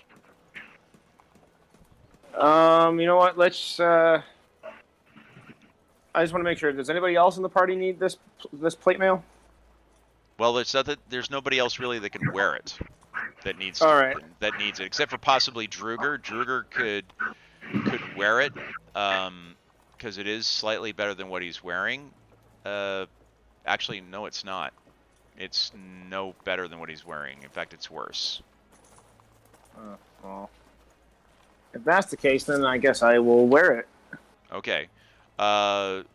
Gentleman offers to buy back your chain shirt. Buys back the chain shirt from you. and looking at what you're presently wearing.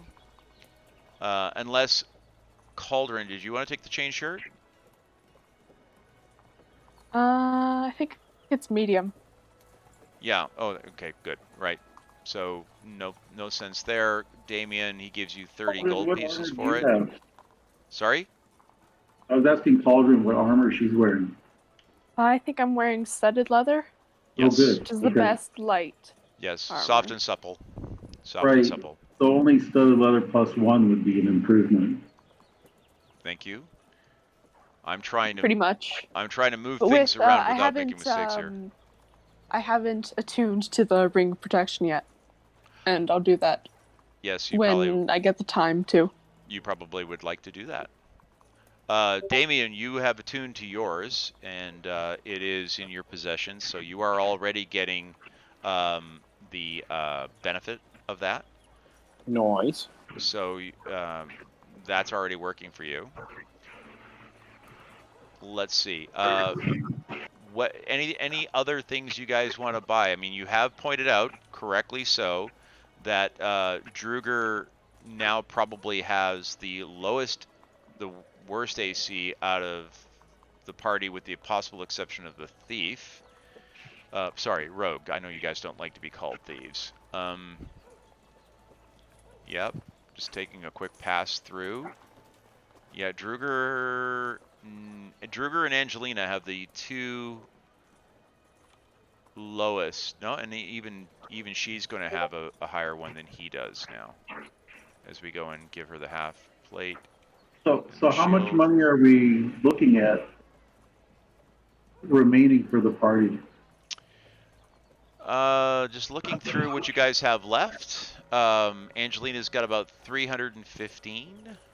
Wish there was a little doohickey to let us do this very quickly. Ruger, you're almost cleaned out. You're down to about 30. Cauldron, you're at about 100, so you got about 500 there between those three. Druger's been cleaned out. He's down to basically nothing. I still got money, don't I? Yeah, about to check you. You were the last one. I just got to get some I of was gonna these. say I feel like I got a lot of gold left. You over have because about 1,300 still left. So between the three of you guys, the four of you, you're at about 1,800 gold pieces.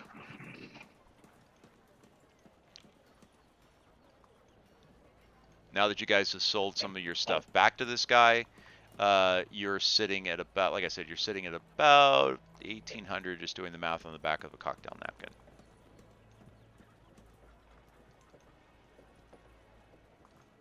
Oh, there are Sure. upgrades that Druger could afford.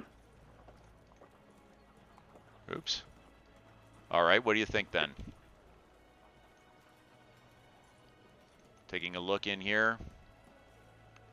Well,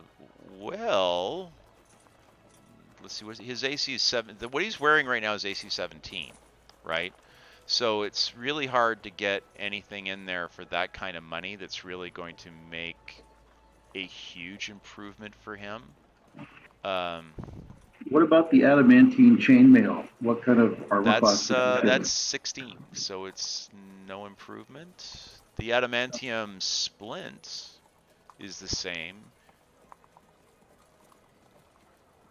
but any criticals become a normal. All the adamantine really does is reduces crits against you because of its reinforcement. So you could get that. You certainly have the money for it. I just don't know if that's where you want to, spend your money right now. Going down to the half plate +1, that's not worth it. Looking at a splint +1 would get splint +1. You guys could afford. He could go up splint to splint +1. Yeah, that would give him a one boost. It's just, is it really worth it? right. It's a lot of money for one boost. I'd rather get him like plate armor at some point. But yeah, plate's at 1,275. You could go with the starting set of plate, but that would also only get him up 1. Yeah, but that's comparatively less expensive than splint armor +1. That's correct. Right. And the plate armor +1, which would get him a boost of 2, is unfortunately just a little bit outside of your range. Now I could show you guys this over here. It's like Would it be anybody's. out of our range if we turned in the other armor that he's wearing? Guess it's still going to be out of Well, range. yeah, the splint armor, figuring that you're probably going to get a little bit back on that, you're going to sell it for maybe 120 to 150 gold pieces. And then, so that would give you about 2,000. You're still about 500 short Right. to try and get the plate armor +1. But you could certainly go up to the plate armor. It'd be more appropriate for somebody of his level, that's for sure. Sure. So what do you guys think? I was kind of hoping to get Cauldron studded leather +1, but that doesn't leave us with enough money to get anything for Duger. Well, you got to ask yourself what's going to be the better investment of money, right? Now, that's certainly going to be good for her. She could sell her studded armor back. You'll get, $30 back with 30 bucks, 30 gold pieces back. It's not a great investment, but she is your sneak thief. He's your tank. Where do you want to spend the money?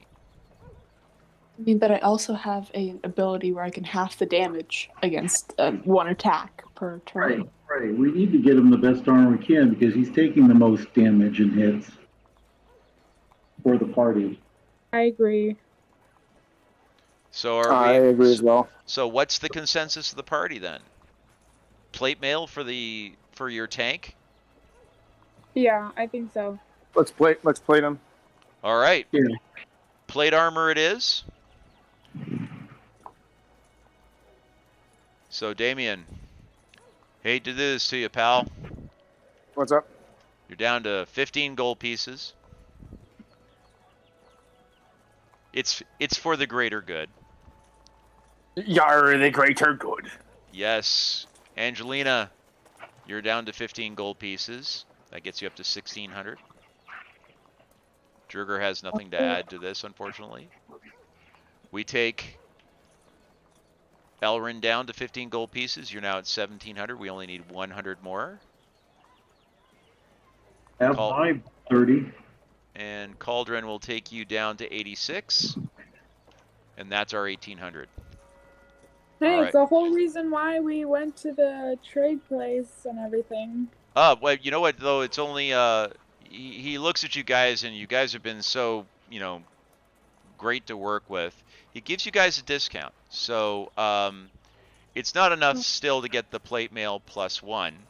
But Druger does get the plate mail armor, and he does give you guys back 500 gold pieces. Wow. And he says, Wow. Once again, if you could please tell the good sister that we are very, very happy to have her here. Yes. Yes. and he turns very red and blushes and walks out the door with the measure and snaps his fingers, and the guys come in to start measuring Druger.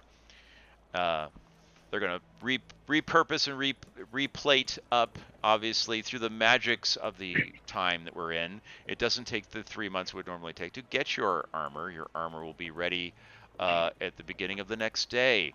So now the plate mail has been given over to our good friend, and the splint has been sold back, unless somebody else wants the splint. Going once. Can Elrin wear it? What does a splint do again? Splint is vertical strips of metal. Right. Does Elrin already have one? Elrin's... tell you what, we'll keep it in the inventory for now. You guys can figure that out later, because I don't want this to take all... this is... Oh, sorry. Yeah, well, no, so this isn't the most thrilling aspects of combat, right? I don't know. That is true. We only got like an hour 10 minutes. We only got an hour 10 left. We should make it more thrilling and fun. Yeah. Well, there we go.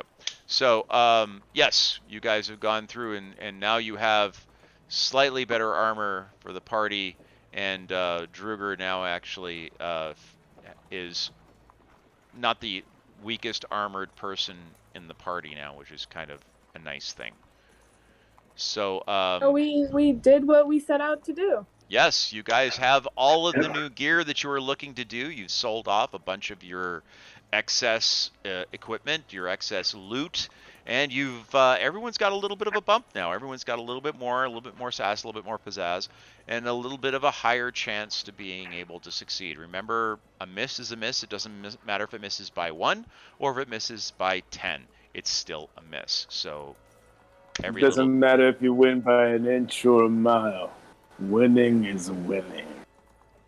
there we go. Don't know what Absolutely. that's from. I'm not But it's- sure who was I don't- challenging. I don't know who was challenging. We're not friends. We're not friends. We're family. We're family. I'm trying to do Vin Diesel. It's a horrible Vin Diesel. It's a horrible Vin Diesel. It's an Oh my even worse Vin Diesel than he actually is. Anyways. All right. So you mentioned that you guys are staying at the Stonehill Inn. The provisioner is more than happy to go and bring the stuff up to you at the Stonehill Inn. He knows Bart. He'll leave the stuff with Bart. He knows it'll be safe there, and he's very happy to have you guys now added to his list of customers from that perspective. And he was also very happy. He does recognize you guys, and you notice that he doesn't say anything. He did recognize you, by the way, and he knows that you guys are wanted, but you guys did him a really solid turn by being able to bring back literally thousands of gold pieces worth of equipment that the goblins had been raiding off of multiple attacks on his shipments. As far as he's concerned, you guys are the good guys, and he's very happy to have been able to help out a little bit by cutting you guys a deal on the prices. So with that having been said, he recommends that you guys kind of keep a low profile as you guys go back. But he says, And I would probably stay out of the courtyard tonight when the trials take place. Trial. What trial? Oh, there's a trial every night. There's always someone found guilty. Yes, someone always found guilty. Ever since the Red Brands have taken over, their form of justice is... Your dad must be so happy right now. I'm not sure. Is this like Super Bowl or something? Oh, so sorry. I'm sorry. Randy. I forgot to mute myself. I apologize. Okay. There's trials that go on every night. They bring up hooligans, reprobates, anyone that's a troublemaker, and then they have a trial. And then usually a beheading. Oh. Is it about us? Oh, ever since you first attacked Tressendar Manor, they've been most unpleasant to deal with. Most unpleasant. Very unforgiving, yes. But not that they were very tasteful before. They've been ruffians, and they've been as bad as any of the brigands on the road, if you ask me. But no one asks me. Alright. Well, what now, guys? Well, I need to attune my new sword, and I would probably need Damien's help to show me how. Fantastic. So, with that having been done, the gentleman packs up everything for you that you can take with you. It's in your inventories already. And promises to have it delivered up, but I've already placed all of it into your inventories. Just please make sure you make the adjustments necessary with respect to it being enabled or not enabled, on or off, and if you have to attune it, for those of you that now do have magical items like the rings of protection, please do so inside of your interface so that we can actually get that taken care of. All right? All right. Awesome. So I'm sorry? I said K. Okay, great. So you guys go back out to the city of Phandalin, and are you guys now going to go to the Provisioner, or is you going back to the Stonehill to kind of prepare everything, or what's the story?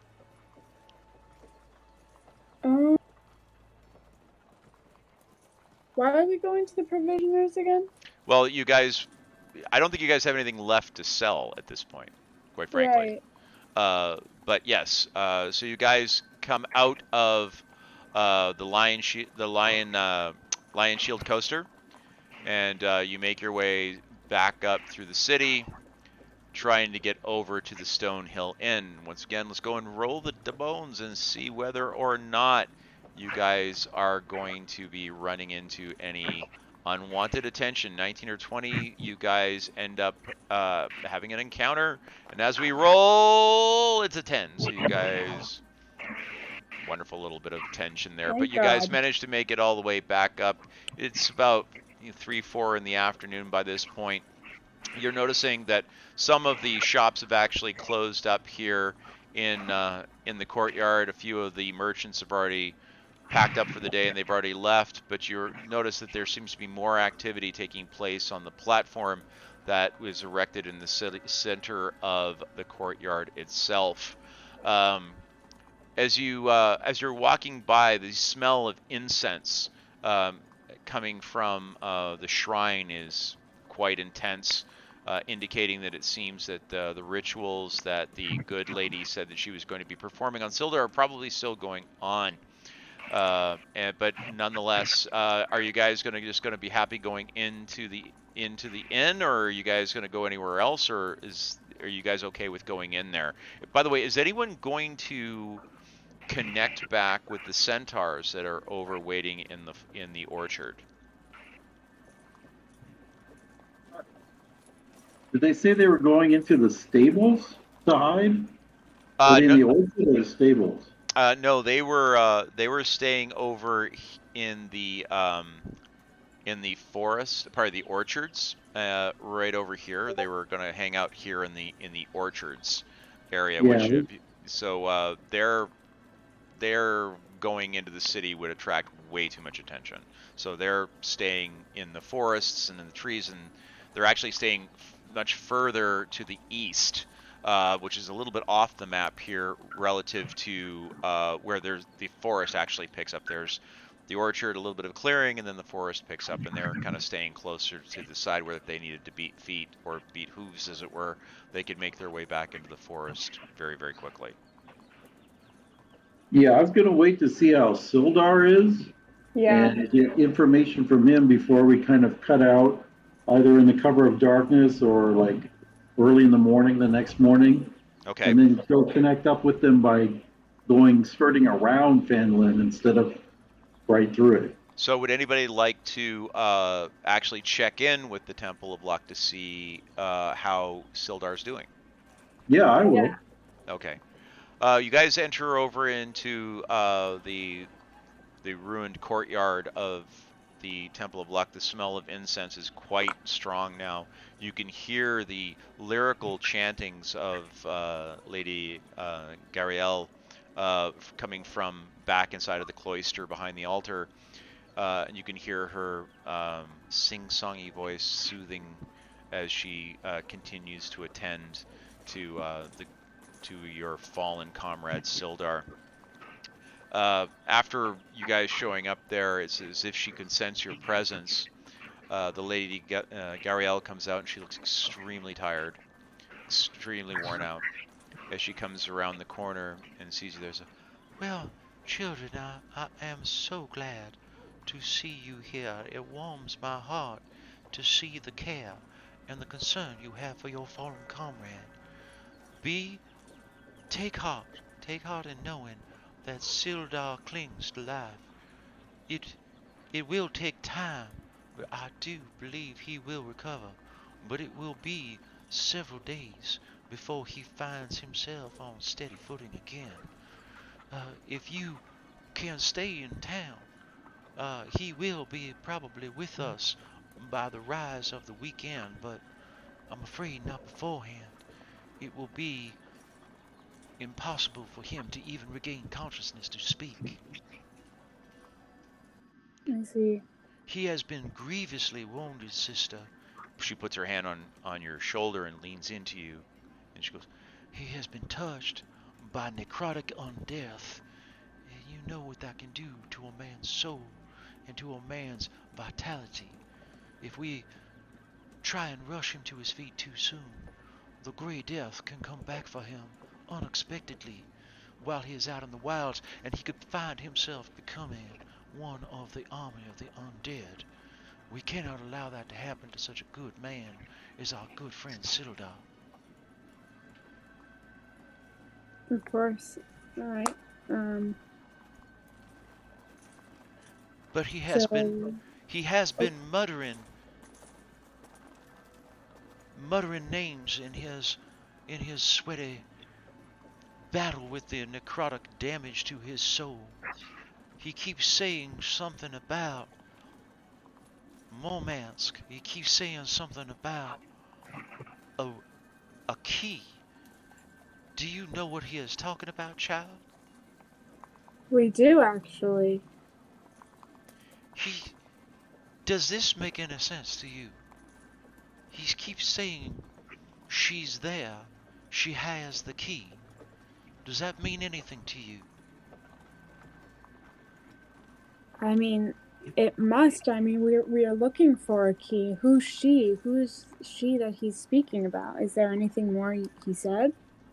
I'm afraid I do not know, child. I was hoping you might. He has been in a fever as his body fights against the undeath that is in his blood. But I was hoping you might be able to tell me. Alas, it seems you cannot. It's all right, child. He will be fine. But perhaps not for a while. I'm sorry, I must go back to attend to my charge.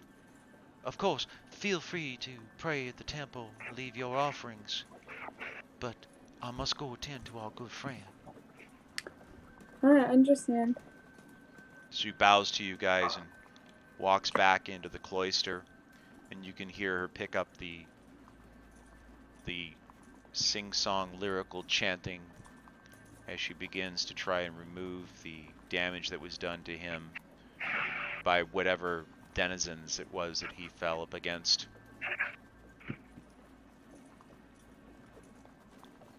I wonder who he means by she. It could be Which parts of the puzzles have we not gotten yet? Do we have? I don't think we have the mother's lace. or the ring, right? Well, you have Is there- you do have the lace. The lace was given to you by Agatha. Oh, okay. That was given to you by Agatha. So the daughter might be what she's referring to, the daughter of Mormon, or we might be talking about somebody else, like the spider might have the key. Yeah. Where was Sildar? What was he trying to do when he got attacked?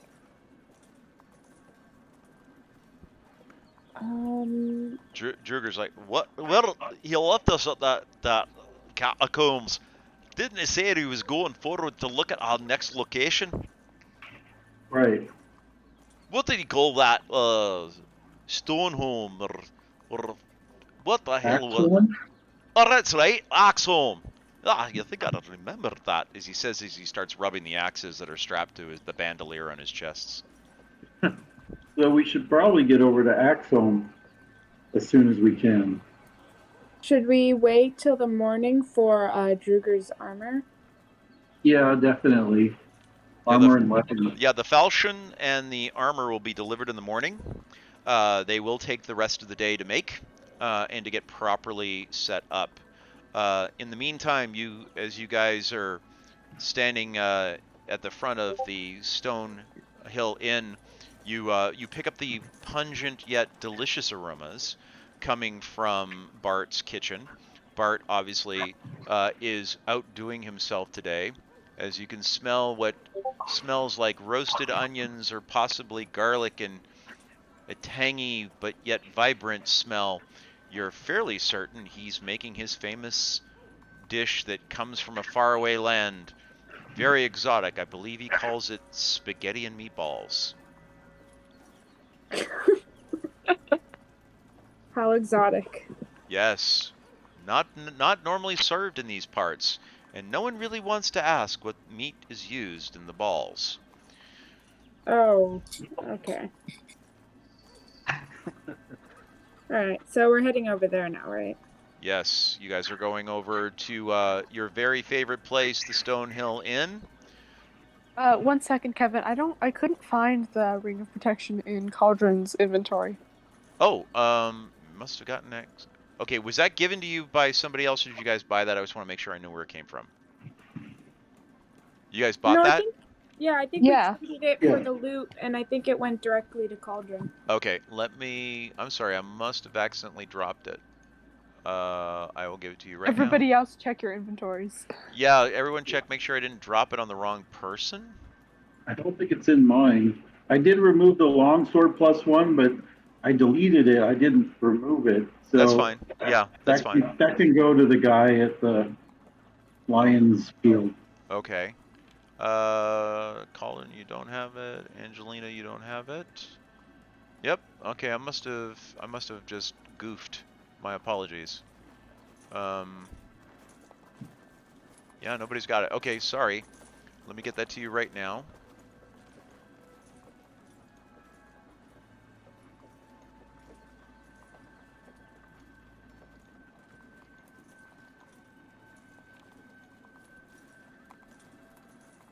Okay, where are you, Cauldron? There you are.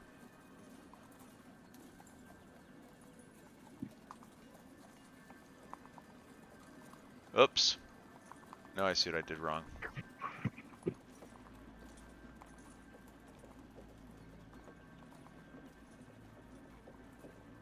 Is it not showing up in your inventory? I'll try one more time. It's just there we go. I haven't there we go. refreshed it yet. There you go. It wasn't going over, but it is now. All right, bringing you guys into the Stonehill Inn.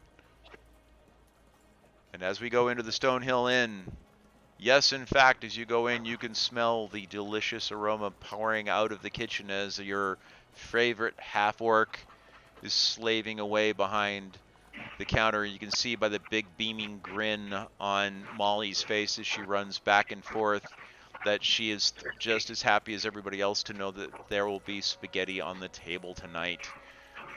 Molly runs up to you guys and goes, "Hi guys, how you been? Yes, well, Daddy tells me I have to be really careful and be really quiet around you guys, but we got a table over here. There's a gentleman over here asking about you guys earlier on today. He wanted to know whether or not you guys were going to be staying here at the inn. He says that he knows your secret and that Dad says that, it might not be safe for you guys to be here in town very much longer."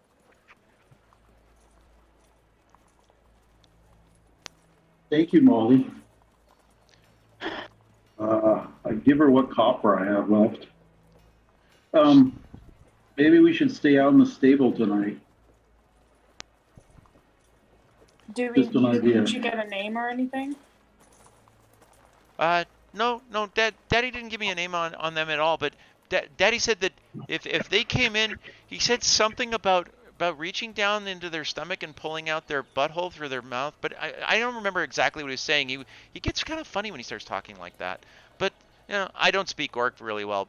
Daddy doesn't like that very much, and he doesn't like talking about violence around me too much, but he curses a lot when he starts speaking in Orc, and Brad mentioned it a couple of times.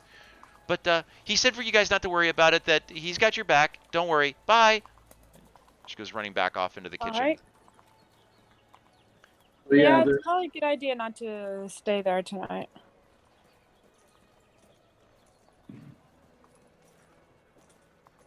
So, we could go out to the forest, but that's quite a ways from town and requires the risk of walking through town and back.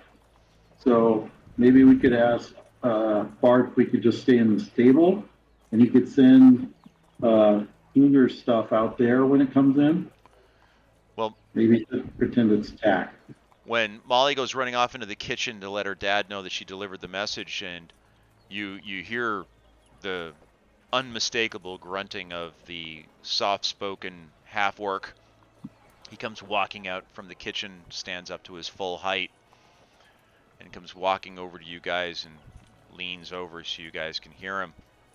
He's like, "Hey, there's a lot of people around here that've been paying attention to you guys that probably you shouldn't be messing with. People that are probably gonna give you a lot of trouble. So tell you what, why don't you guys go and sleep in the wine cellar tonight? I can put a extra lock on the door. You guys can lock it on the inside. You should be safe, but too many people, I think, know that you guys are here now. Probably be best for everybody if you just lay low in the basement. He goes, Okay. hands you a big, heavy iron padlock that has a big key sticking up out of it.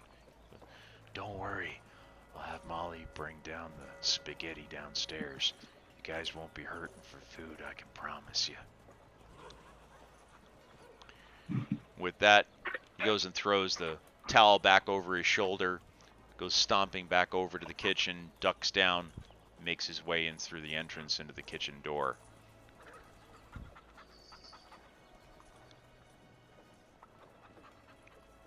Sounds good to me.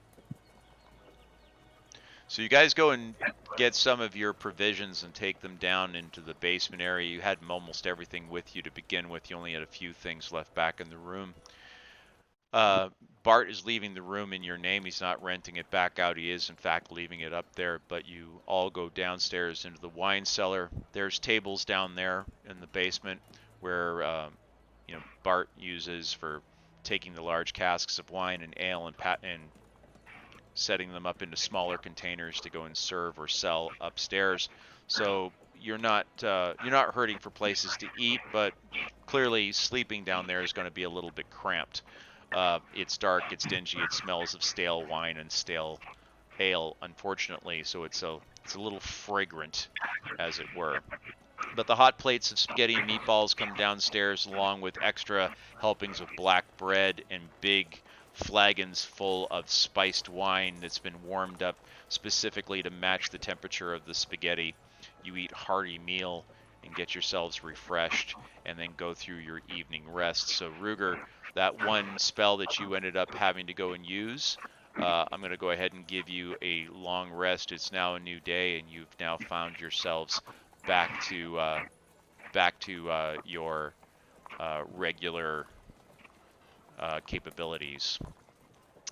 And in the morning, when you come upstairs from the wine cellar, you see that Bart is tending the bar, washing the mugs and the bowls in a large basin of water there behind the bar. And on the bar next to him are very large parcels wrapped in leather and burlap. Your purchases that came in the night that you had made the night before are now been delivered at the crack of dawn as promised through the rush orders and are available for you to put on so you can put your gear on and be ready to rock and roll if there is such a thing in this world. But there we go. Really quickly, does anybody need to take a break for a moment? Yes. Okay, I will take a break too. So ladies and gentlemen, if you are following, we're going to take a quick break. I need some water. I'm running out of breath. But thank you very much for being with us. We will be back in 10 minutes, so everybody take a quick pause.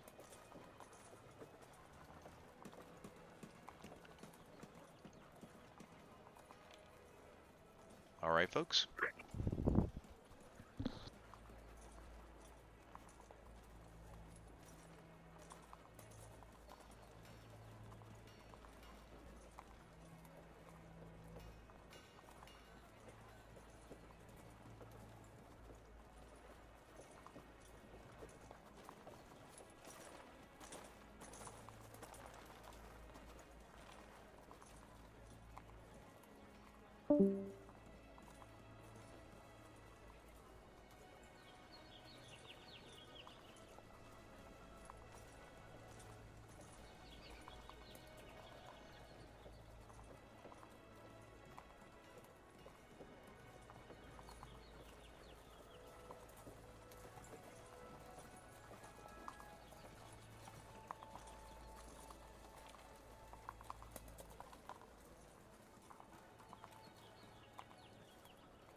Wow. I think these may be bots. I'm not sure. But it's fine. Well, here's also the other thing, Dad. You also have it set up so that the only way that people can comment in the chats is if we've followed you for 3 months. Oh, I didn't know I had done that. I will change that. Yeah, because I actually tried to say thank you to everybody who was tuning in earlier, and I couldn't. Okay, how do I change that? I do not know. I think that may actually be something based on the number of people that you have. But I'll look into it. I mean, I don't think so, because I've had people comment in on my chat, on my streams. Okay. I will look for that, because I am still learning. I'm still learning. So. Well, trust me, you've had more people coming in and watching this whole thing a lot more than people have come and seen my board games. But, you know. By the way, it's actually cool. Like, I highly recommend you check out Omega Virus. It's a really cool board game. Oh, okay. Yeah, definitely will. One of the board games I wanted us to play this Christmas, and we might stream that if we can set it up properly, is Pandemic, which is a game that we actually bought last year and never played, and I thought it would be appropriate for us to play now. So. I would definitely be down for that, actually. I would have a lot of fun. So Makiko is actually walking the dog right now, so what we may do, I don't know if she is on her phone. Are you with us, Ravina? / Angelina, depending on how the mood has struck her in the day, or if someone has struck her.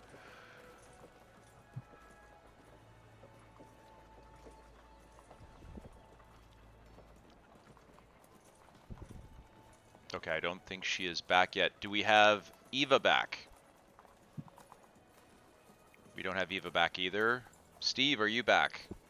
Yes. You know, sometimes I like to smack Angelina just for fun to see if she'll change. I understand. There's been times, I think, where people have wanted to go, you didn't change, let me hit you, so we can turn you back into what we need. And for those... Sorry, go ahead. I was going to say, for anybody who's following the Twitch stream, If we get into combat, you may end up finding out what we're talking about. Angelina doesn't respond well to being struck. No, she does not. Or does she? Depends on your perspective, I imagine, how you want to interpret what ends up happening. Well, what usually happens to the people who struck her is not pretty. So, That's true. is it possible for me to attune my Dragon Slayer longsword? Because it's still saying attunement required. Yes, you can do so. How do I do that? Let me get into your character sheet. Let me give you a hand with that. And can I remove this great sword, great falchion from my inventory? Yes, you may. That is, in fact, already over in Druger's. Let me make sure it should be over to Okay. his. It is gone. Yes.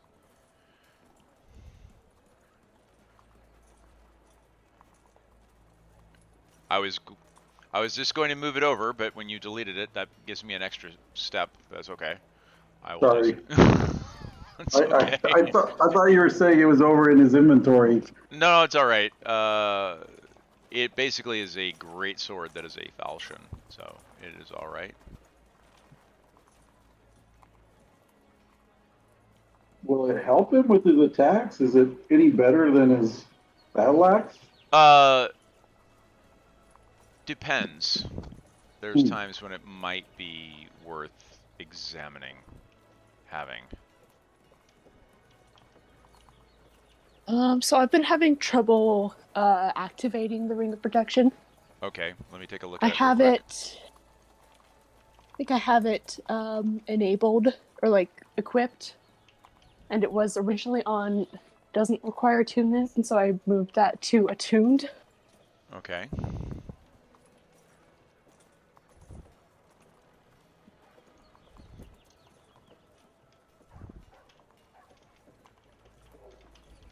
All right, let me take a look at your character and fix that for you real quick. Let's come off of, let's go back to gameplay. There we go. All right, let me take a look at your character sheet here real quickly. Okay, it does say it's attuned, so you're good. But I'm not getting that +1 to AC. Yep. And probably saves as well. Yep, you have it now. Watch. See? Go to effects. And you'll notice that you see under the effects you've got passive effects and temporary effects and inactive effects, and one of them says Ring of Protection. If you click that X, it turns it off. So if you ever take it off, or if you're not dual wielding, you take that one off. See? Boom, boom. Got it. And so you're good to go now with that. And let me get into Ruger and attune his sword for him, because that needs to be attuned. The Dragon Slayer sword should be... Oh, no, it's got the red next to it. I'll fix that right now.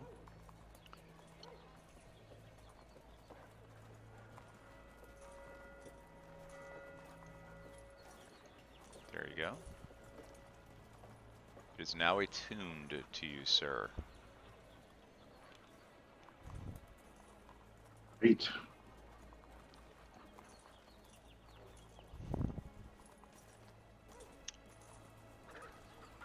All right. Do we have everybody except for Angelina, correct?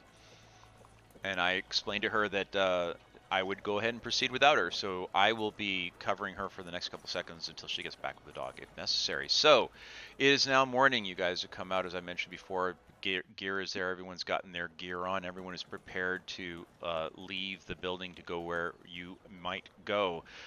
You are aware, of course, that your friends, your four-legged friends, are still waiting for you guys out by the orchards. So they are definitely there waiting for you should you need or want or desire to go out in that direction. Of course, you don't necessarily need to. You could try, obviously, to go and strike out on your own if that's where you decide that you wish to go. But if you do intend to go and meet with them, it would probably be wise to head back down the road that heads towards the city hall, make make that sudden left and head out towards the orchard and pass through the folks that run the orchard on your way out to meet up with your centaur friends. So, but that of course is where is if that is what you folks would like to do. You tell me, where would you guys like to go?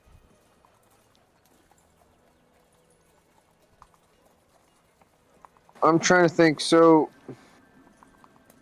what is the current mission that we have right now again? Well, you guys were trying to figure out what to do. You have many missions, by the way, but the one that you are presently focusing your attention on was trying to deal with where the last remnants of the puzzle box might be. Now, you have a piece of flannel, lace, that was given to you by Agatha.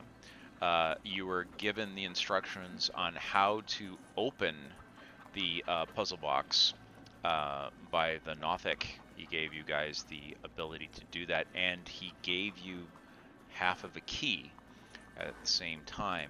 So what you're still looking for is the other half of the key, and you're looking for a ring. Got it. I'd say the axe something. Axe home. Axe home is probably the best place to look. Yes, you guys were on your way there. You decided to go to the Dragon Barrows because it was the stop you decided to go to first. But if you guys would like to go to Axe Home, absolutely possible to do so. Your good friends, your four-legged friends that are waiting for you outside at the orchard would be more than capable of taking you there. So you guys come out of the inn and you make your way down through the city, down to the corner road, and then make your way through Phandalin, past City Hall and everything else. But as you get towards the orchard farmhouse, I'm going to quickly check to see if you've been detected. On a 19 or 20, you guys have been intercepted along your path. 15, you managed to make it through just fine in your guise as you were able to get through there. When you get to the farm, the gentleman who runs the Alderleaf farm is waiting there. He sees you come walking up, and he mentions to you that the patrol stepped up very heavily the night before. Word was out that you folks were back in town, and on 2 different occasions last night, folks came to his farm asking about you. They searched through the farmhouse, they searched through the tool sheds out in the back, and they were being none too gentle about it. And they offered to double the reward for you for you 6, all the way up to about 500 gold pieces, which is, as you could well imagine, a tremendous sum for anybody who's a normal farmer or a villager.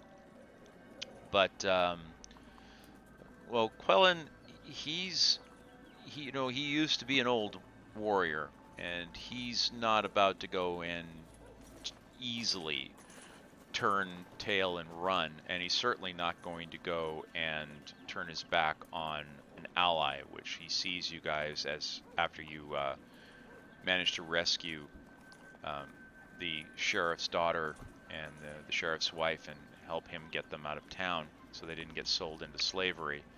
But he does want to let you know that it's getting really, really hot in town, and that you guys need to either do something about the red brands or start learning to grow eyes in the back of your head.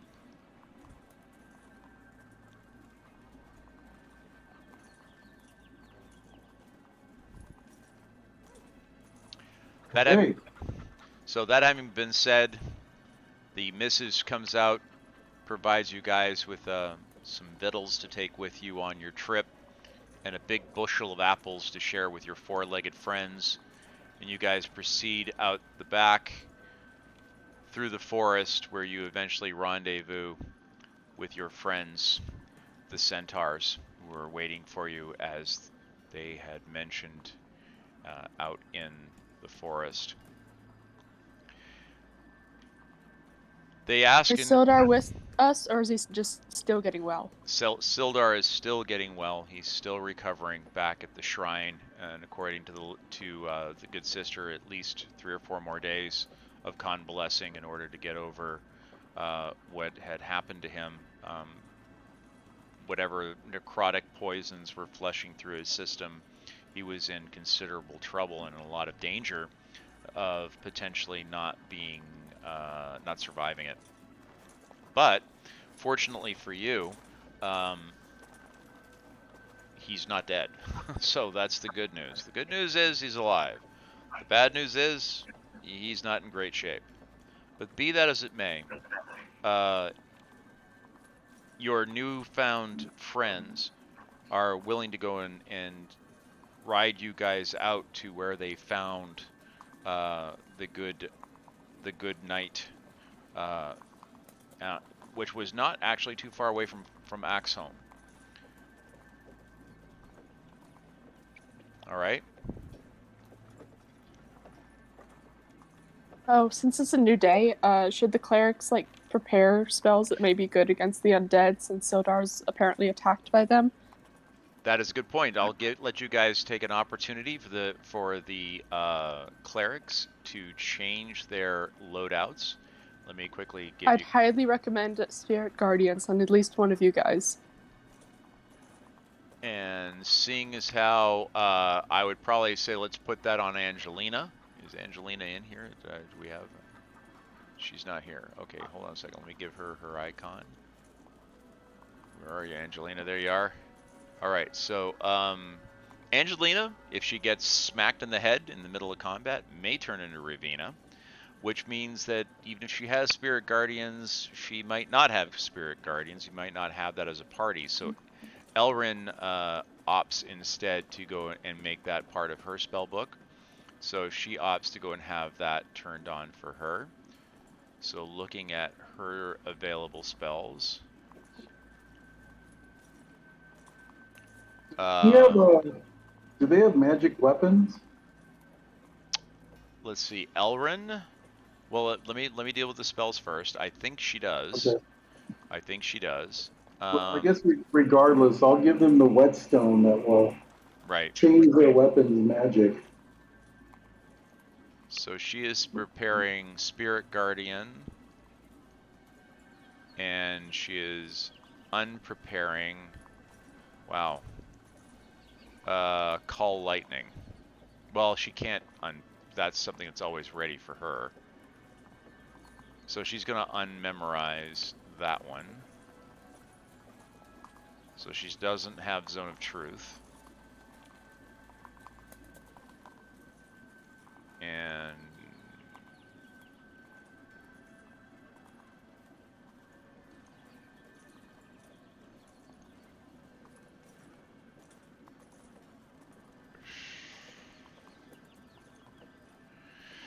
she can't turn off Thunderwave. That's always going to be there, but she is going to turn off Inflict Wounds. And she is going to turn on... What would be another good one for her to have? Maybe protection from evil and good. I was thinking about that, or Shield of Faith, or Sanctuary. Is this Angelina that you're talking about? No, Elrin. Or Elrin, okay. Angelina will make similar changes, I would imagine, but the thing that I wanted to be sure of is that Elrin, who will always be a cleric for you, will be available, and when we don't have to worry about her alt suddenly showing up. So let's go with protection from good or evil. Let's go with the kind of like the plain vanilla, and make sure she's got that. So Elrin, I think, is good with the other one. She's got Revivify, which could come in very handy.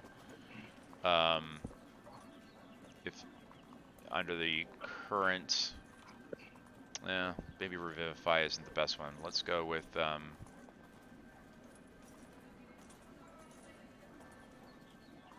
we got Mass Healing.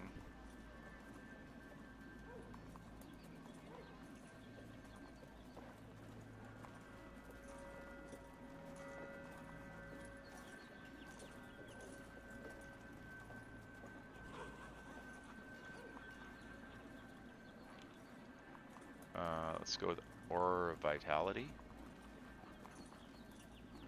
Yeah, let's go with Aura of Vitality. That could be helpful. Thoughts?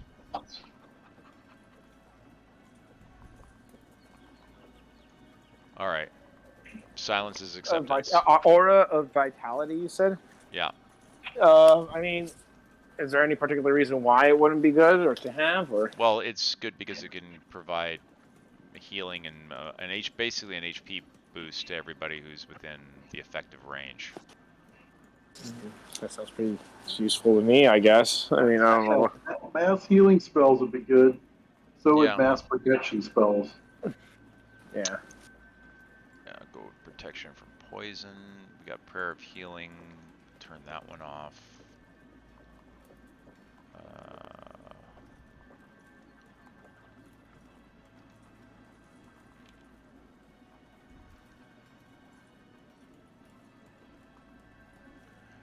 That should be in her repertoire.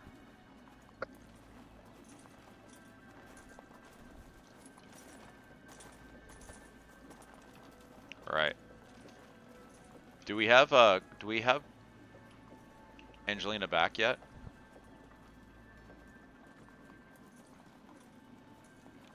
All right. I would take that silence as a no. Wait, hold on. Wait. Actually, she just went offline, so. But there she's back. She's There back. she's back. Okay. There we go. There we go. Hello? Now we can hear you. We can hear you. We can hear you. Okay, I've been here the whole time. I've been talking too. All right. Was just adjusting some of your spells to No, help. I was here for the whole thing. I was here the whole time. Oh, okay. We couldn't And hear I was you. talking too. All right. Well, sorry. But It's okay. Something went weird with the Discord. That's all right. Why not? Everything else went weird today, so why not that too? So we got this all taken care of. You guys climb onto the backs of your friends, the centaurs, and they ride you out of town. It's quite a long ride up into the hills. You do pass through the grassy lowlands where you had come across the Dragon Barrow, and you notice other kind of hilly areas as you're doing so. It appears to be that the Dragon Barrow is not the only one out there in the wilds that you need to be worried about. But as you do so, you eventually find yourself coming up across the foothills of the Sword Mountains. The centaurs pass through a number of different trails and take you over to a clearing where all of the grass appears to be prematurely brown and dead.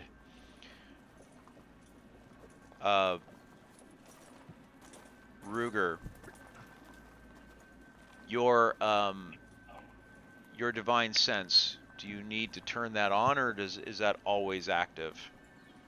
He needs to turn it on. I think I need to activate it. Okay. But are we getting close to the place where we're supposed to be going? Well, when you get to this area where the grass is dead, yeah, I can turn on there. Okay.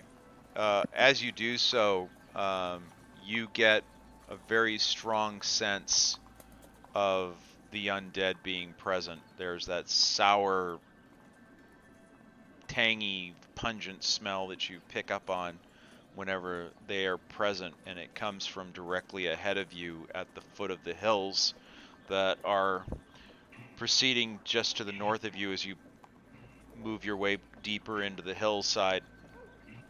And as you do so, you see that there's thrust out from the base of these gray mountains. It just sort of comes up on you kind of almost out of nowhere. You could see the hills in front of you. There was the dead grass. And as you ride forward about another 100 feet, all of a sudden you can see the entrance to a fortress carved into the hillside so expertly that it just avoided detection until you were practically on top of it. You could see that there are huge entranceways that pass into this stone fortress with large bulwarks of seamless, smooth stone making the face of it. But even from this distance, you can make out a particulus in the front. It appears to be down and rusted. You can see arrow slits that are quite large, clearly not just for archers, but probably for some sort of weapons of war, in 3 different layers, 3 different levels in this stone face, indicating that it is a multi-level structure on the inside. But there's no sign of life. There's no sign of any activity, and you all feel a certain degree of uneasiness as you begin to walk towards it. At that point, the centaurs all stop, and the lead centaur looks at you and says, "We will not be moving any further forward. Our friend Sildar we found here on this area where the grass stops being green. We were hunting game when we saw him stagger forward. We believe he was foolish enough to enter into the old dwarven ruins. I hope for his sake that it was worth it. There is a deep and dark evil in that place. It is rumored that when Phandalin fell, that many of the noble women were brought here to be tortured in front of their husbands, in hopes that one or the other would be forthcoming with the location of the Wave Echo Cave. Many women lost their lives here. It is tainted with innocent blood. We will not go inside, we will not venture any further, but if you should choose to go inside, we will wish you good fortune. We will wait here for 2 days to make sure that you come out. If after 2 days you do not come forward, we will assume you have joined the denizens that haunt the insides of Axholm. Good luck to you all, good fortune, and may your gods be with you.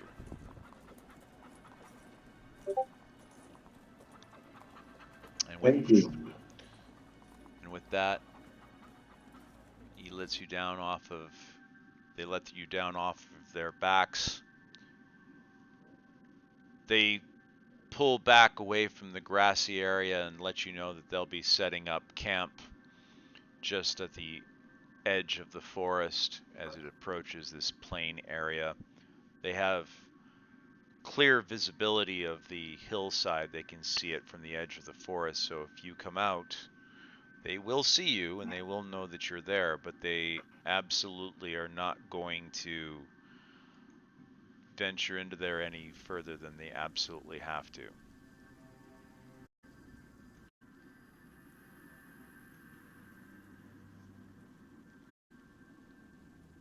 As you guys enter, go ahead, I'm sorry. No, I was going to tell the party. So should we get ready and go in? I sense evil and undead.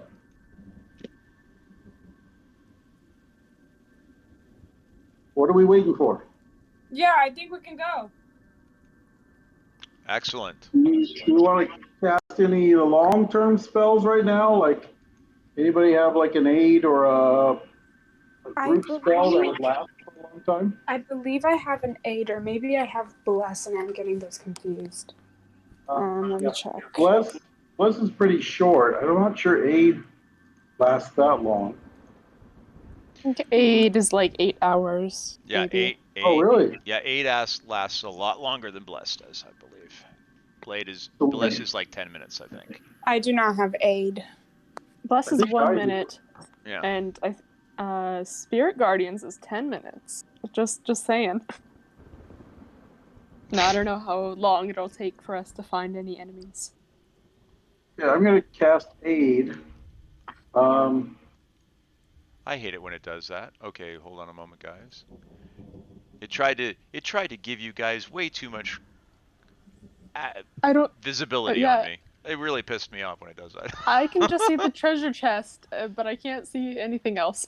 Okay, it's not supposed to give you any of that. So let me do well, this. she is a rogue. She can smell a treasure chest a mile away. Yeah, it's not supposed to do that, but that's fine. You guys are all here, so I got. Oh, Cauldron, you're in there twice. Let me get rid of that. Elrin, there we go.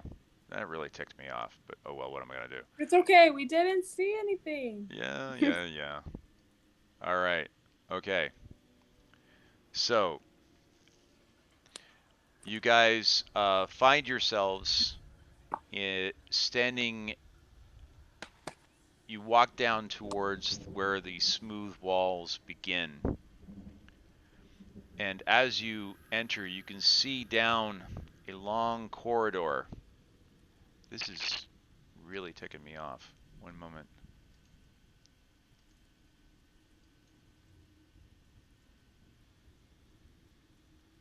Yeah, for whatever reason, it's not doing what it's supposed to do. That's fine. I'm going to do this on the Zoom, on the. There's only so much I have control over. I can't control if that it's showing you things it's not supposed to. Fine, no problem. So you guys are standing this way, a very long corridor. It's about 15 feet across in front of you. This area, it goes deep into the side of the mountain, literally chiseled out of the living rock. What you can see on either side of you is you can see that the entranceway is heavily defended, that there used to be arrow slits where most likely either archers or mages or machines of war could have shot the people that were trying to enter into the entranceway here. So I can see that we have several people that have. Let me check something Aid. here. Yeah. That should be Aid. Okay. 1 second.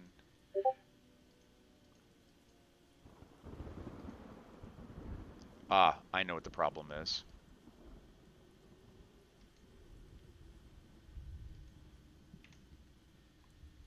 There we go. That's part of the problem there.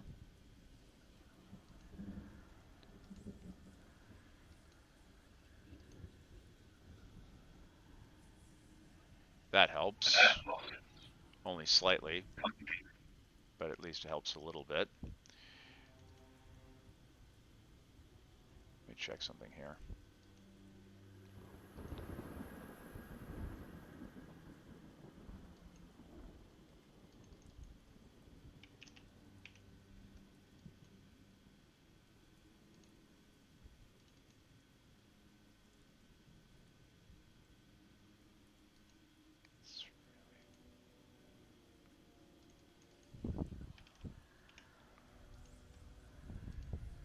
I just have to fix everybody's vision because you guys were seeing stuff you're not supposed to. 1 moment while I fix that.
Okay.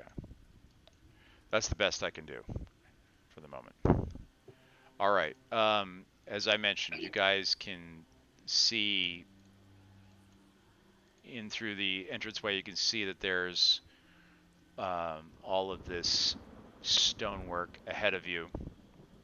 It's funny. You guys can see better on your map than I can on mine. This is how I know something's definitely screwed up.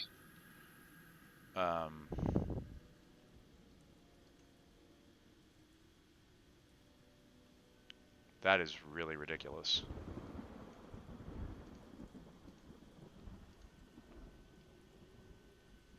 Okay.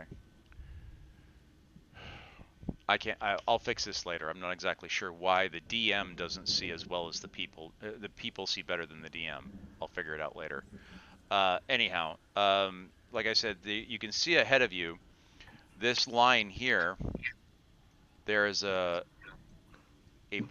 portcullis that is lowered in your way, and it appears to be very rusty and locked in place. So, with that having been said, I'm going to have to ask you guys how you plan to proceed. How do you plan on getting yourselves into this location?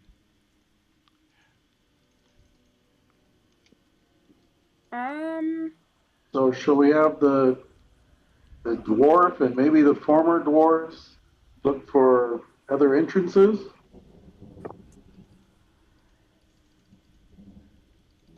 Yeah. Is a portcullis something that the rogue can pick the lock of, or find the what's it called? The machinery that moves it? Mechanism? Yeah, find the mechanism to move it.